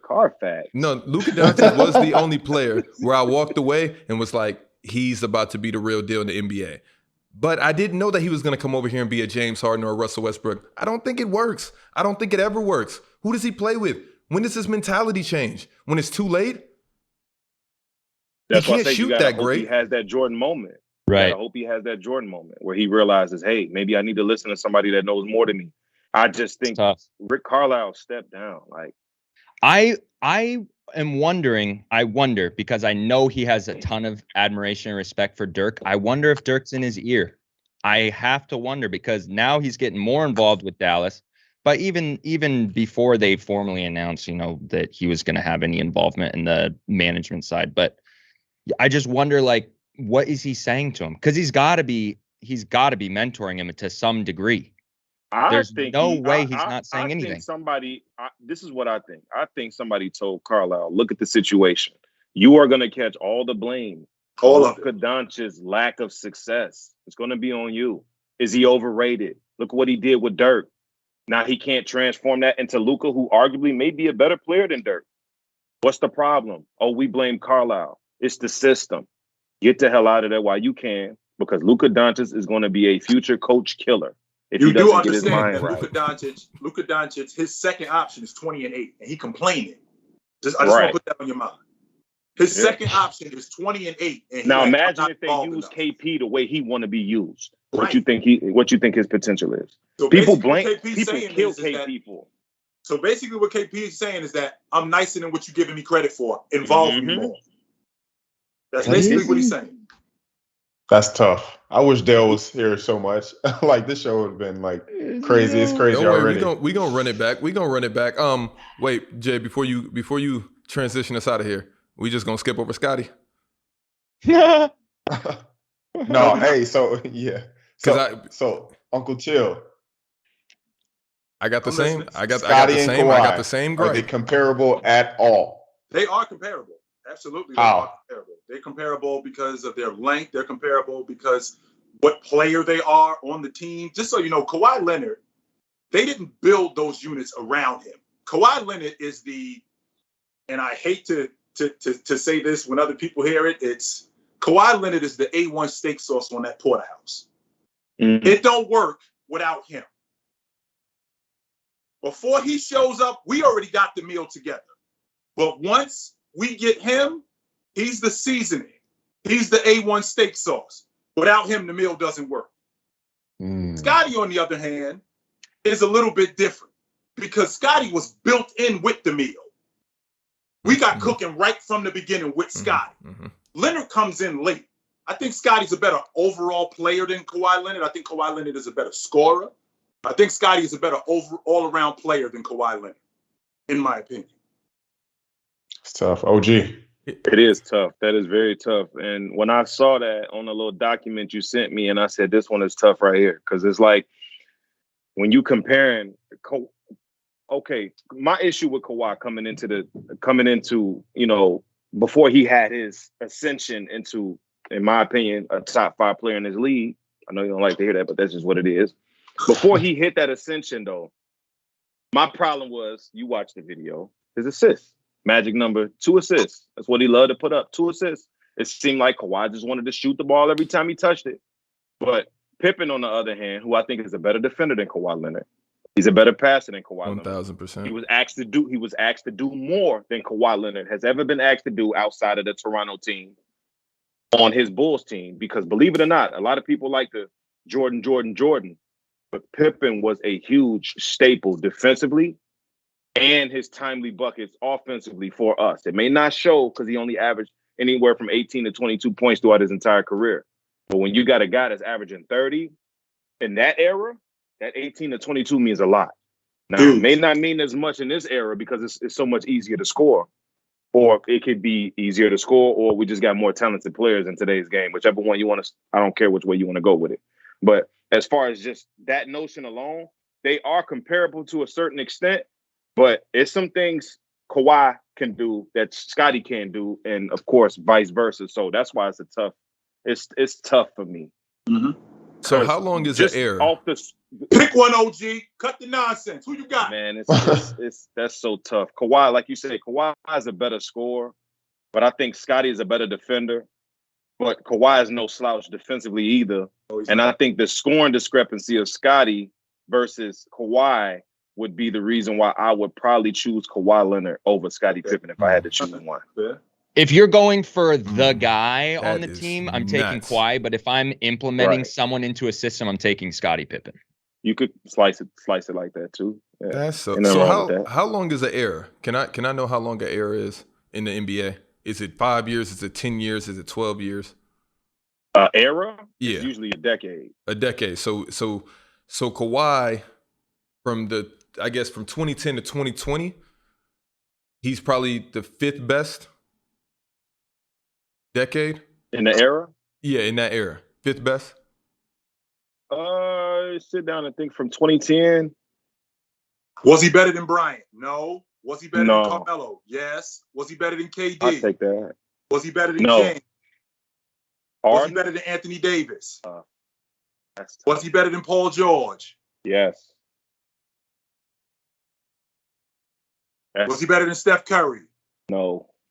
Man, I just need to know. I just cannot. Where I get caught up on every time is, okay, he won the championship at Toronto, but for some reason, my molecules in my brain will not count that one. I do not count the San Antonio one either. No, I give it to him, but for me, I'm like any other superstar. I feel like a lot of them could have been in that same position, and it would have went the same exact way. If Brown was still in the East, does he win that?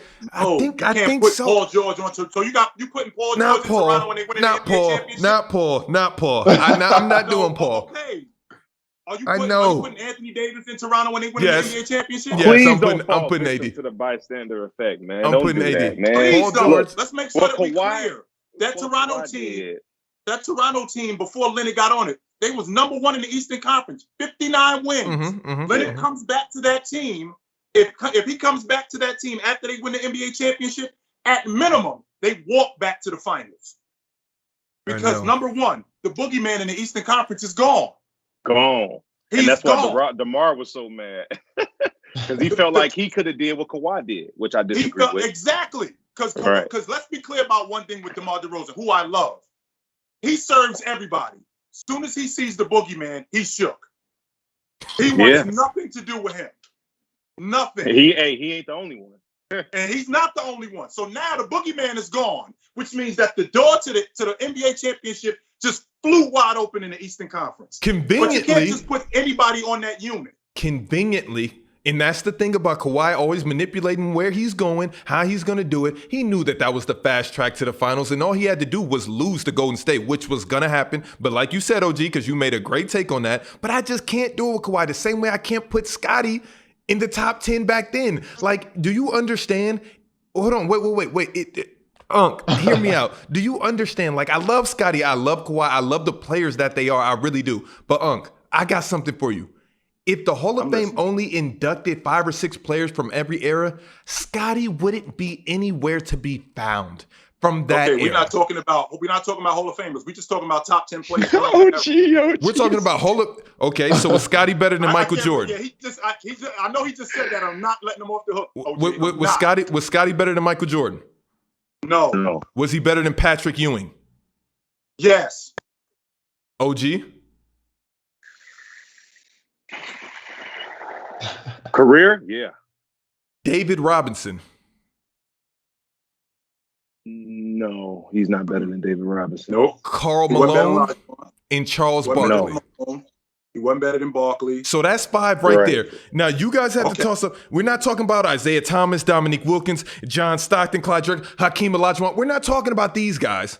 We're just talking about guys that play mostly in the same years as Scottie in their primes. So when I look back and I say Hall of Fame, if you're only inducting 5 or 6 players and Scottie is fringy, and I say Scottie's not top 10 or he's at the end of the top 10, the same like Kawhi, everybody loses their minds. See, where I got confused at, I think you need to change that because you saying Hall of Fame. If you taking 5 guys to put not today's Hall of Fame standard. Okay, go on. Hold on. If you taking 5 guys from the 90s to put into the Hall of Fame, Scottie would no doubt be one of those 5. He has 6 championships and 8 All-Star appearances.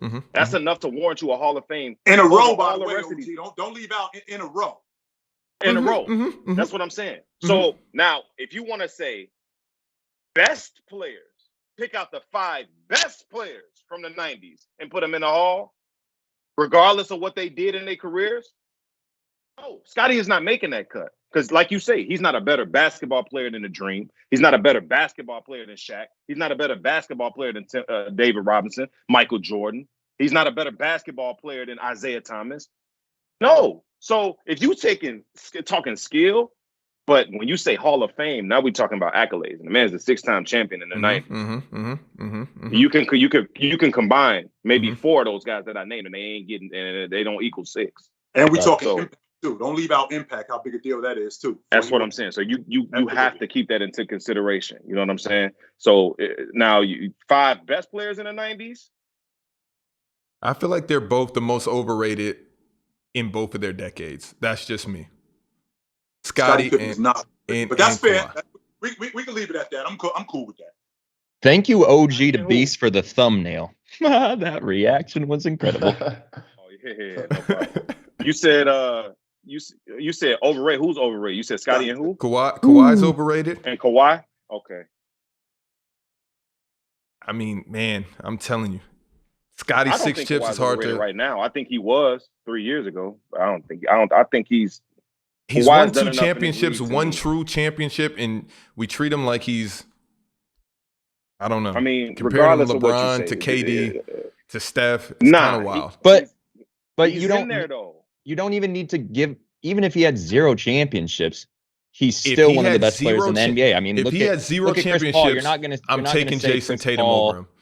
You're not going to say Chris Paul is overrated because he doesn't have any championships. I said if Kawhi had 0 championships, his impact would mean nothing and we wouldn't be having this conversation. But the 2 championships out of What are we talking about, OG? What are we talking about? The 2 championships, you guys treat them like it's 30. And I raise this number every time because the more I talk to you guys, everybody, not just you two, you guys treat this 1 championship and I can't get over it. But I'm closing the Kawhi book after this segment. I will not talk about Kawhi on this show for a 6-month period because I can't take it anymore. But you guys treat that championship. Anytime somebody wins a championship in this era without a second superstar, is going to be treated as if it's 20. That's why people look at Kawhi's but ring how do you like say that. this? No Regardless second star. Of what happened to Golden State? They did beat that Sixers team on Kawhi's watch. They did do that, and he did ball out, and he did average 30 and 7. So did Siakam. So did Van Fleet. All of these, Danny Green, Gasol, the whole. This off the top of my head. They had a really good team. Somebody run it. Somebody could run it up. Somebody could double check me. But if I'm not mistaken, Kawhi Leonard, before he got hurt this season in the playoffs, in the 12 or 13 games he played, 11 games, 12 games he played, this man averaged 30 points, 7 rebounds, and 4 assists on damn near 60% from the field. He was shooting 50%, 57% from the floor. And it wasn't like it was just layups. 40% from 3. 80-something% from the free throw line. And with Paul George on his squad.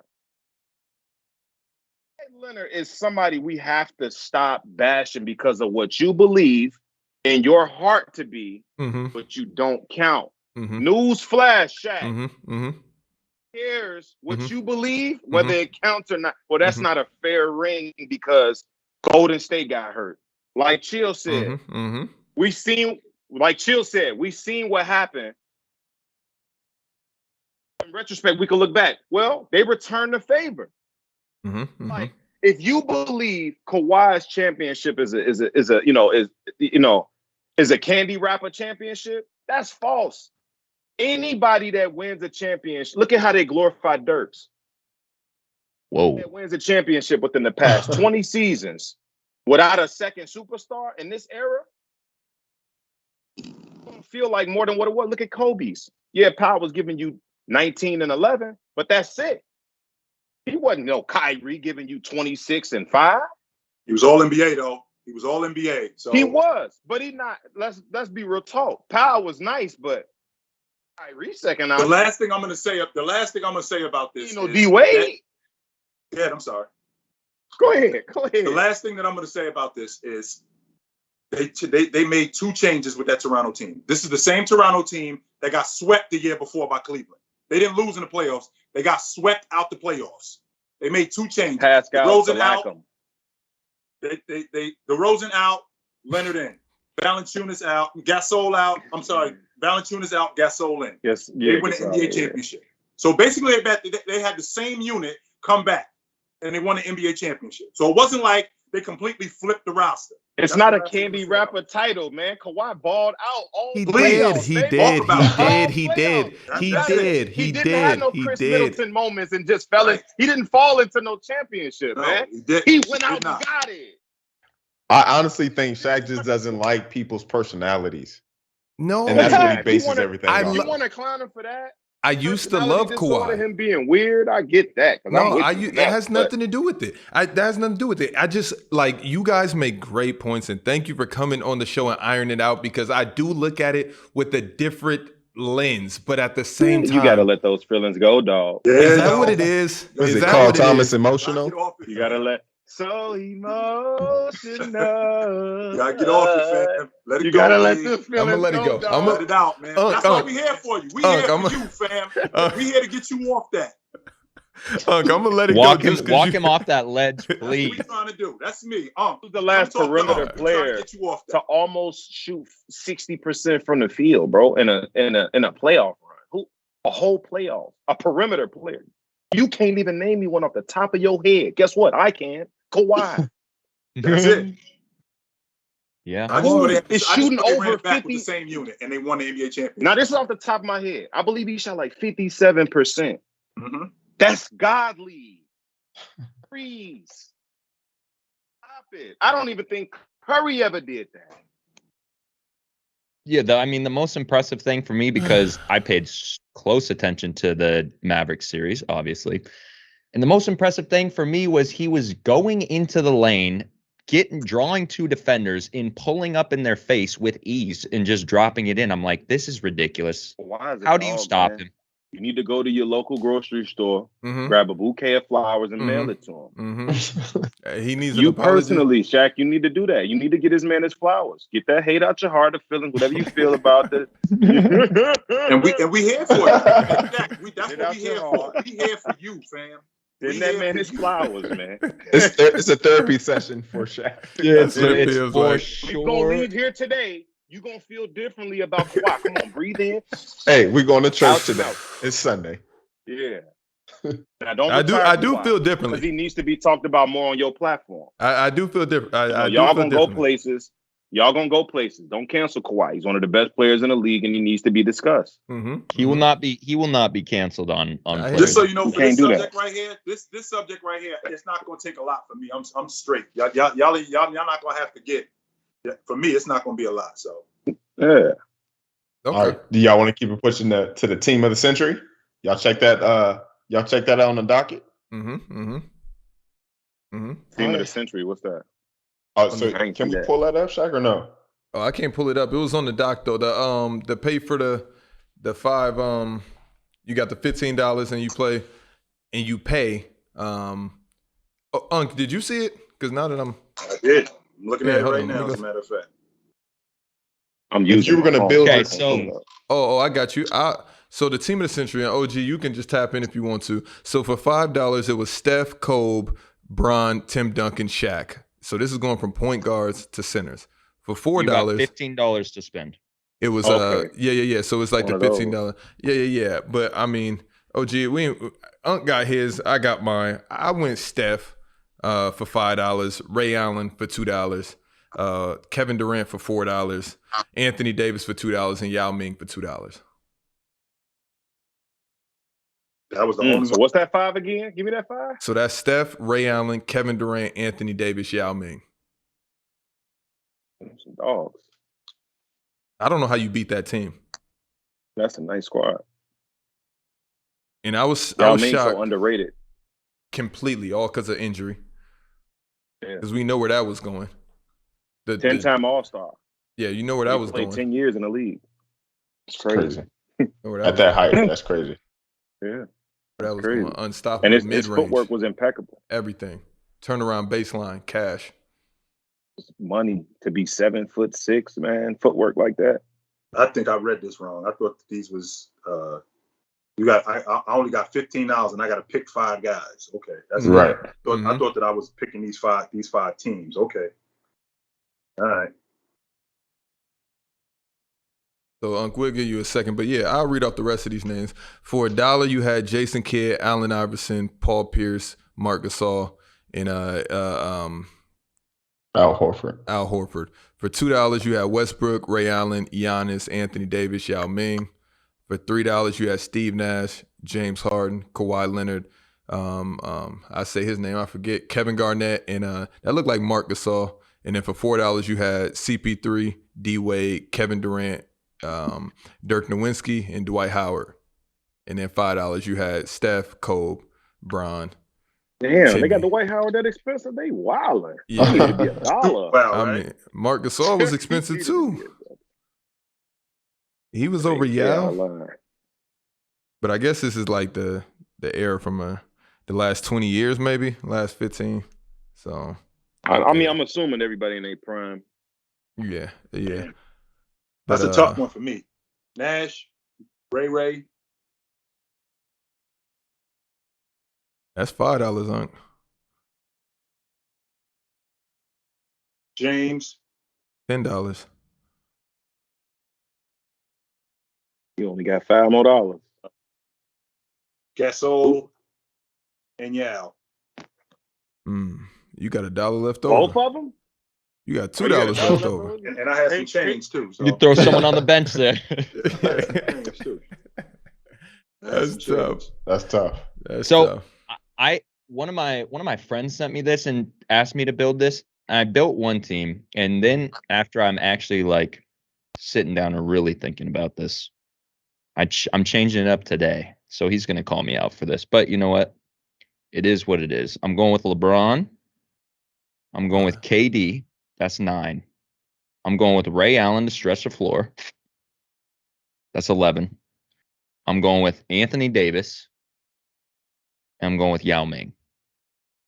That I squad really better than like that yours. team. I really like that team. That squad better than yours, Shaq. AD, Got you. because of KD and Bron, and yeah, KD, Yes, Bron. yes. That 2 combo. I ain't Yeah, even care yeah. where he went after that. And then I heard Yao. So you got, damn. yeah, no, that's a tough squad. That's actually a tough That's squad. tough. That's a tough squad. That's tough. Oh man, that's tough. All right, well, Yeah. we're moving along. Let's keep it pushing. Are we gonna do GOAT talk? No. We just go topic 5. We chilling. All right. Topic Right. 5 is GOAT talk with Uncle Chill and OgDaBeast. This whole episode is GOAT talk. Facts. So JD, I like that. let's start with you. Is there any such thing as a two-way player? Yes. I've already said this so many times. I'm just going to say yes because we've already heard what I've said, but I am so curious. And we know where Shaq's stance is. So I feel like this is our opportunity to get educated by 2 heavy hitters in OG and Chill. Let's start it off. You want me to Is there start it off? Is Yeah. there what's the question? Is there a such thing? As a two-way player. A true two-way player. A true Yeah, two-way player. True. Absolutely. I started off. Go ahead, OG. I made in that Kawhi video. It's ironic as hell because I pulled that video up. I haven't seen that video in years. I made a Kawhi video on YouTube and I pulled it up this morning before we came on the show just to get my mind right into the position of where I was thinking 3 years ago versus now and how it differs. And in that video, I said, why do you think they call Kawhi Leonard a two-way player instead of just calling him one of the best players in the league? I said, because he's not a superstar, right? To me, when you label somebody a two-way player without labeling them a superstar, because they didn't call Mike a two-way player. They called him the GOAT, superstar. They don't call LeBron in his heyday a two-way player, one of the best two-way players in the world. They use that terminology for somebody who's not a superstar but needs a label in this league, right? Who's on the brink, maybe on the cusp because of their ability to score the ball offensively. You know, if you, especially like Kawhi, he was averaging upwards of 25 points per game. So now you kind of on the cusp of that superstardom. We just need to see what you can do in these playoffs. And he's shown that. So now Kawhi is a superstar. You know, we don't have to use the term two-way for Kawhi. So does the term two-way player exist? Yes. Should it exist? Absolutely. Because you have to identify those guys that dedicate their time and services to the defensive side of the ball. Because everybody want to play offense. But we gotta dedicate, Klay. Exert that energy. Is Klay a two-way player? You be asking me some. Listen, this is a hot take, man. I think Klay Thompson is the most overrated defender in the league.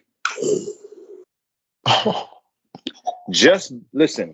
That's tough. Just because you offer to play defense doesn't mean you scrapping somebody down. What is Klay's signature moment defensively?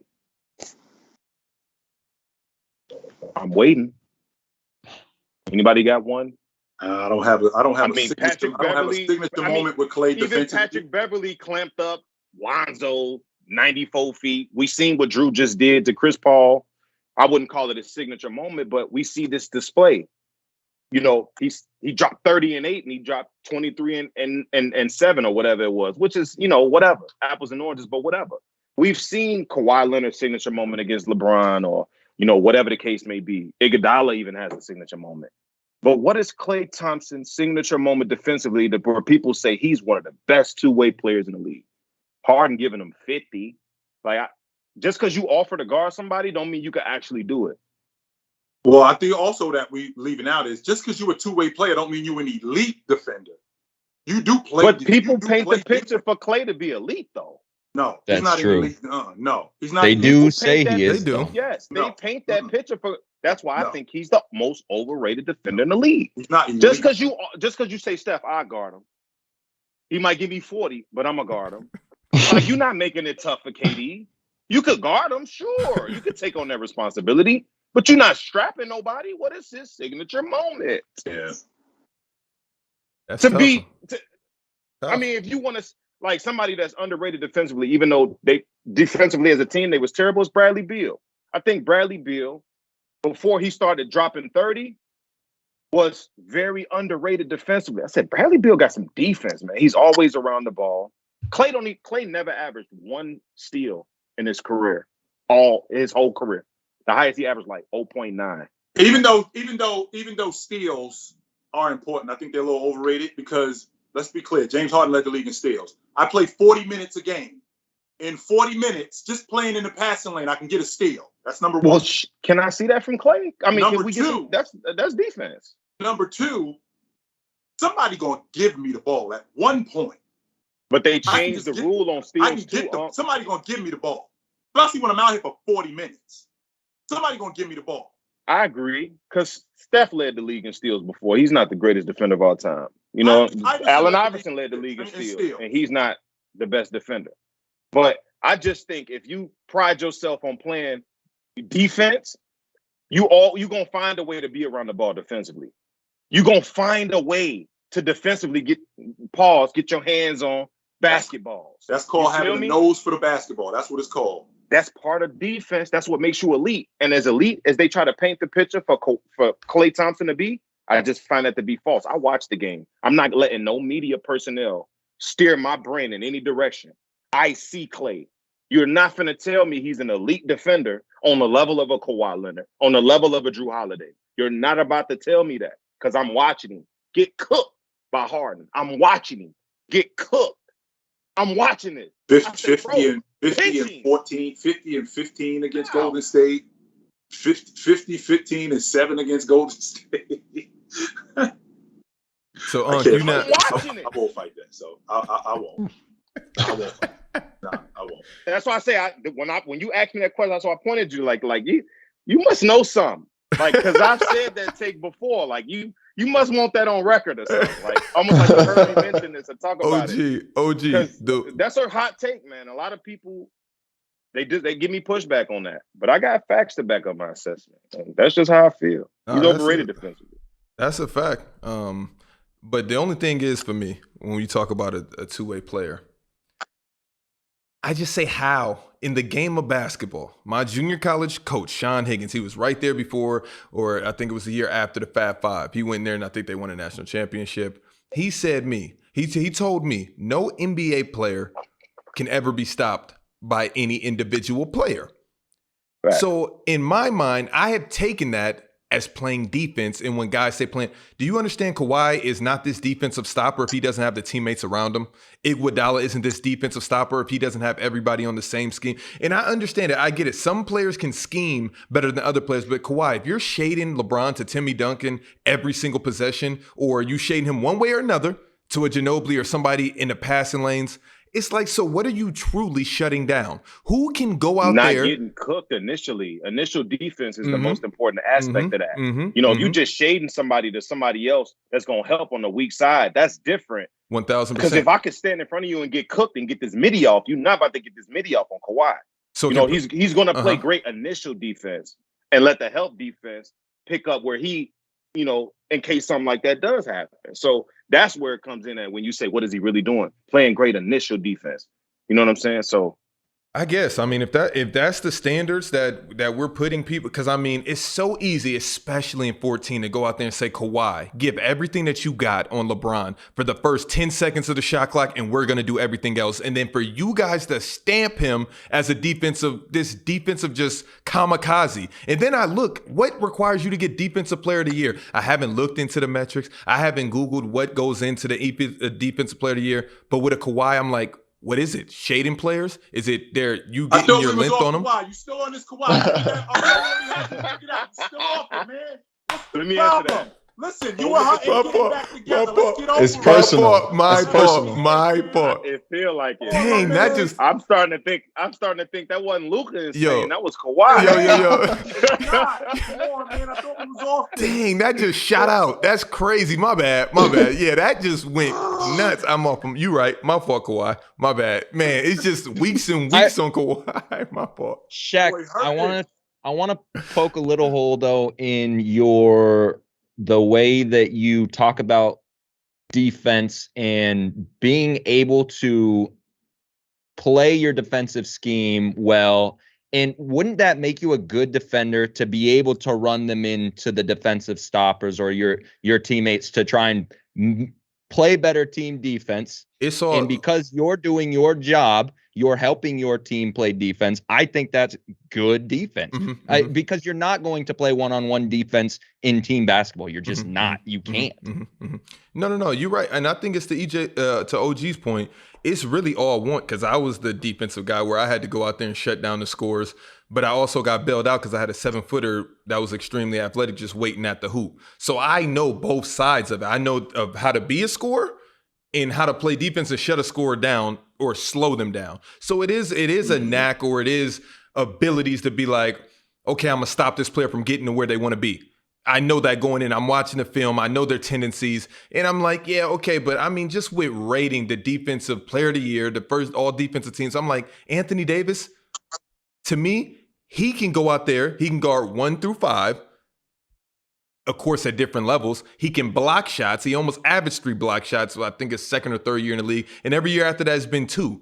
So he's, to me, if you're talking two-way in his elite, he's an elite two-way player. Like, he's about as elite as it gets, especially in the NBA today. I said that in that video 3 years ago, too. And that's all I can, and I'm like, we're not going to bring his Anthony name Davis up. is the best two-way player in the league. So, I mean, but That's then you got how I guys like MJ he almost won Defensive Player of the Year last year. So I don't know. If it wasn't for Giannis' advanced, if it wasn't for Giannis's advanced analytical defensive stats, he would have won because they were through the roof. Third the year before that, behind like his defensive ratings and all of that. Like, but like I'm more so talking about Giannis defensively was through like the the roof. Paul George guys. Like I don't know.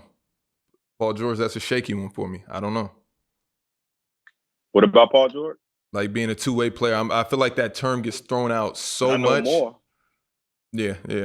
Especially not now. It used to be. Hey, are we off of Ben Simmons and Luka, or do y'all want to tap in with us? We already beat that up. Yeah, we good. Good on Ben. And Simmons garbage. Yeah. I mean, all right. my boy OG already got him as Gabricio. Gabricio, he's got it. Tough. So 2 have to go. So best scorers: Steph Curry, Kobe Bryant, Carmelo Anthony, KD, Michael Jordan. 2 have to go. So tough. Curry, Jordan, KD, Carmelo, and who else? Kobe. Kobe. Okay, so Bryant is off for me because that's Jordan, so he's out. Gotta be Melo, Unc. It gotta be Melo. I picked Melo and Kobe. You gotta just go there. Let's move on with our lives.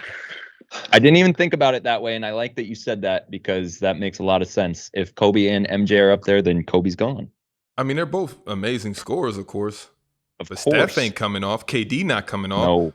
So then it's like MJ or Ain't Kobe. nobody coming off. Yeah. Right. Carmelo, you're killing me with this one. You can disrespect Melo as much as y'all want and think he's the weakest link on this list, but Carmelo Anthony, triple threat. We can make it. First of all, we can make an argument that there was a time when Carmelo Anthony was the best one-on-one player in the league. Oh, 100%. 18 feet from the basket with a lot. We can make an argument that there was a point when Carmelo. You might as well can't. That's a bucket. Right. We can make the argument that there was a time when Carmelo Anthony was the best one-on-one player in the game. And if I'm not mistaken, I think Carmelo Anthony went to go train with Jordan one year to work on his offensive game.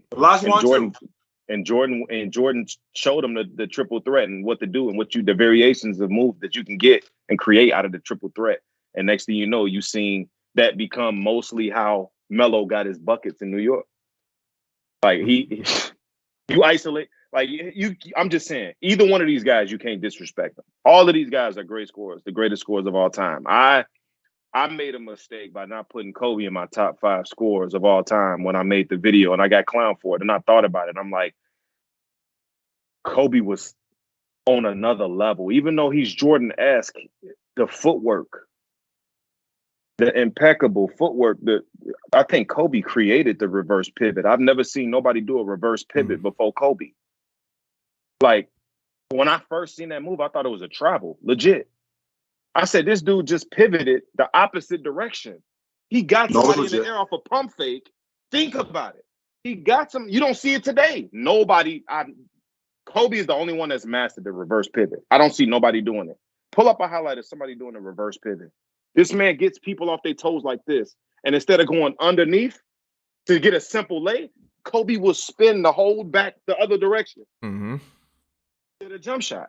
And it's like, that move is nasty. Mm-hmm. You know what I'm saying? So it's like, when it comes to scores, man, you can't count Kobe out. You can't count none of these guys out. But if I had to choose two, I would have. For me, Kobe, the reason why Kobe comes off is because of MJ. That's the only reason why. Not because of his ability to score, because of MJ. And that's tough as hell, man. That's probably one of the toughest things. Because KD was a little more efficient than Carmelo. I'm not saying with 100% certainty that Carmelo Anthony, that KD was a much better scorer, because he wasn't. I have to. So KD, what do you? I'm sorry, Melo and Bryant have to come off. However, I do have to make the argument. Like I said, I think Chamberlain, James Harden, Jordan, James Harden, and Jordan in the NBA are the only guys to average over 35 a game for a season. Thinking about the other guys. You said who? Chamberlain, Jabbar. No, Jabbar didn't average 30. No, he only averaged 34. No, right. Chamberlain, Jordan, James Harden, with the exception of Kobe Bryant, are the only other guys. I was going to say, you're missing one. Are the only other guys.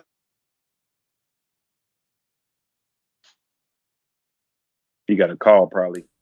Oh, no. No.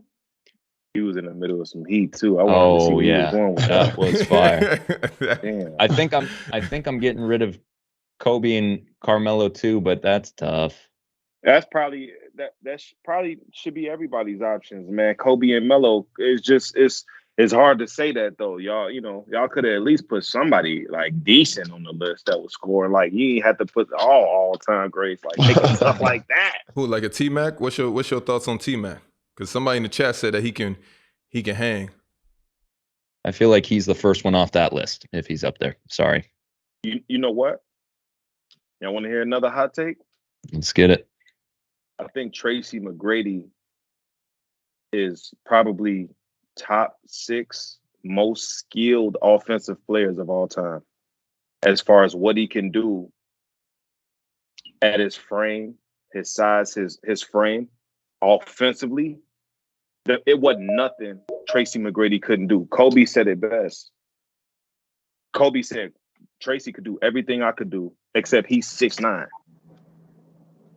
So, I think T-Mac is one of the most forgotten scorers when we mention scores. A lot of people don't like to mention Tracy McGrady because, you know, his injury, his inconsistency with health and staying consistent, you know, playoff success as well. So people don't mention T-Mac when it comes to that, but we can't forget them 4 years in Orlando. Like, no, average. What? I can't give you Tracy McGrady. He got an 8-year stretch. 6 of those 8 years, he barely shot 40% from the floor. And he was on a team that lost 18 straight games. I can't. And that's why. Don't talk about Tracy McGrady. I think I'm good. Because he was on a team that was so bad, defenses could just key in on him. Like, Kevin Durant ain't never been in a situation where his team was so bad that defenses could just lock in on him and not worry about nobody else. Who else was there to worry about on that Orlando squad? Because that's what you're talking about. Because they was terrible during that 4-year stretch, 5-year stretch. They was trash. But they wasn't that bad. Don't forget, OG, in the 04 season, they had the NBA champion Detroit Pistons down 3-1. Yeah. And they spit it out. That's why I say the lack of success for T-Mac is why people kind of disrespect him in a way. But when it comes to just being a flat-out scorer, it wasn't none on the court T-Mac couldn't do offensively. Fair. Go watch some T-Mac. T-Mac was a dog. Well, that's why when we talk about Jason Tatum, that's who I look at Jason Tatum, and he's a little lesser version in terms of an offensive player, just a lesser version of T-Mac. I love Coming Jason out that Tatum game. Arsenal. Me too, man. I love Jason Tatum game. And I ain't gonna get you started, Shaq. I'm not gonna get chilling, you started again. We already But did as far this. as We that ain't doing list, it again. I ain't gonna get you As far as started. that list, I think I wouldn't, everybody should have Melo and Kobe, man. To me, in my opinion, I think everybody here probably got Melo and Kobe, unless somebody different. Somebody has somebody else they think should have. Nah, I think Melo and Kobe was it. Pretty much the consensus should be. Sad to say, but. Well, how can you have somebody who averages that many points a game not on your list of scorers? You can't. Yeah, I feel you. All right, OG, greatest of all time. Jordan. That's easy. All right, greatest of all. I'm sorry, your top 10 of all time, OG. Sorry, your top 10 of all time. Sorry, hold on, wait a top second. 10. Hold on, let's let that clear up. We got going on with that. Who is that? That ain't me, is it? Nah, that's Unc, I think. It's a guest are waiting to join. Sounds like we're playing some clarinet. All right. Some recording. The flute. You got a second. We about to finish this up right here. Technical but in the difficulties. meantime, while we're working through these, and we'll say this at the end of the show too, but make sure, because I don't remember if we hit this at the top of the show, make sure that you follow OgDaBeast, Chltwn32, right? Chltwn32. Yes, sir. On anything and everything. But yes, you guys can plug that after the show too. All right, let's run it back. But now that we got it cleared up though, top 10, my top 10 may be different from a lot of people. I got Shaq in my top 10. And a lot of people give me pushback. But my top 10 is Jordan, LeBron at 2. 3, I got Jabbar. 4 is Shaq. 5 is Kobe. I got Magic at 6, Bird at 7. I got Duncan at 8, Hakeem at 9, and Wilt at 10. Okay. It's tough. It's great Nice. list. Who you got?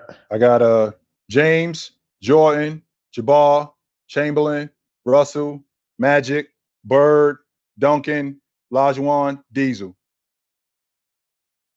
So no Kobe. No Kobe. What about the Kobe's current? 11. He's right outside my top 10. What's the current for both of y'all? And the reason why, and let me, because again, when we talk about this kind of stuff, it can't just be, this is who it is. We got to clarify this. Now, when we talk about top 10, are we talking about top 10 talent? Are we talking about top 10 accomplishments? Are we talking about top 10 overall players? What are we talking about when we talk about a top 10? And I think that's the beauty of it though, because that's why everybody's top 10 is different, because people value certain things differently. Right. Like one person might prioritize skill over legacy. One person might prioritize accolades over skill. So that's the beauty of an opinionated top 10. To me, I just hope, I don't care what your order is, I just hope you got at least 7 or 8 of my guys in there. That way I ain't got to give you too much pushback. Right. Because, some people going to have Bill Russell in there. I don't have him in there. Some people going to have, some people might even want to get bold and put Kevin Durant in there. I don't have him in there. No, I don't. You know what I'm saying? So it's like, as long as we on the same avenue and you not in Texas while I'm in Chicago, then, I got no issues with it. We in the same neighborhood. We ain't got to live in the same house, but we in the same neighborhood. We right here, though. You know what I I'm can saying? get that. This is the chat. What about top 10 current? Hold on. players? This is what the chat's saying. Euro and Hezzy said that's a lot of bigs. Kenny Dior said Bill Russell not in the top 10, exclamation marks. Jack Band said, how can you not have the greatest shooter of all time not in your top 10? Kenny Dior said Kobe is top 5. Jack Band then followed up and said, honestly, mind-boggling. I'm also curious when he says the greatest shooter of all time. I was wondering if he's talking about Kobe because he's not the greatest shooter of all time. I think he's talking about Steph. Nah, he's one of the greatest scorers. You're probably talking about Steph. Yeah, I think he's talking about Steph. A lot of people putting Steph in a top 10. I don't want to say a Steph. lot, but you got your 5%ers putting Steph in a top 10 lately, trying to figure out a way to put Kevin Durant and Steph in there. So, because those are the closest current guys to being in it. Those probably the only 2 closest guys who may arguably already be in the top 15. So, well, you got a guy like Steph Curry, like you just said, OG. It's tricky, man, because I mean, how many 3-time NBA champion, 2-time league MVPs we got running around here that do what Steph Curry does? So it's a tricky dynamic with him. right. So It's just the thing about Steph Curry and why he hasn't cracked the top 10 and what's holding him back, to me, in my opinion, is the Finals MVP. Nobody in the top 10 does not have a Finals MVP. Everybody in the top 10 has a Finals MVP. If you don't have a Finals MVP and you trying to put somebody in top 10, nah, I can't rock with it. You see what I'm saying? how can you put somebody in the? How can you be a top 10 player all time when on the biggest stage You wasn't the MVP. you weren't the guy? You're not the best. You're not one of the best players all time. Right. He should have got it over Iggy, but he didn't. So he's still got, at least 6 or 7 more years of his career to try to get him one. Right. And hopefully, in the near future, maybe he can pull it off to solidify his spot in the top 10. But until then, I can't put him there. All right, bet. We're gonna wrap up the show. Jay, we'll get their current top 10. Maybe they come back in a little bit, a few weeks when Dale's able to tap back in, because Dale for sure wanted to get a hold of y'all. But outside of that, man, it was an absolute pleasure. I thank you guys for agreeing to come on, man. As big as you guys are, man, taking out the time to tap in with the what we call it, TikToxic culture that we got going on over there. Hopefully we won't get y'all into too much trouble this week with the clips. But hey, I'm gonna be waiting on them. Me too. I thank y'all for having us, man. Yeah, man, absolutely, yo. This is awesome. Hey, let the people They know seem where to they love it when we get together, though. They seem to love it when me and this guy gets together. So we might have to find a way to give them more. We might create our own something. We might have to do something. We might have to do something. Let them know where they can follow you, where they can find you guys on everything. _sports on TikTok and OgDaBeast anywhere else. And I'm at Chltwn32 at TikTok and on YouTube, Chltwn Hoops. That's where you can find me at. Yes, sir. Yes, sir. All right, man. Thanks, fellas. Hey, thanks for having me, man. I appreciate you.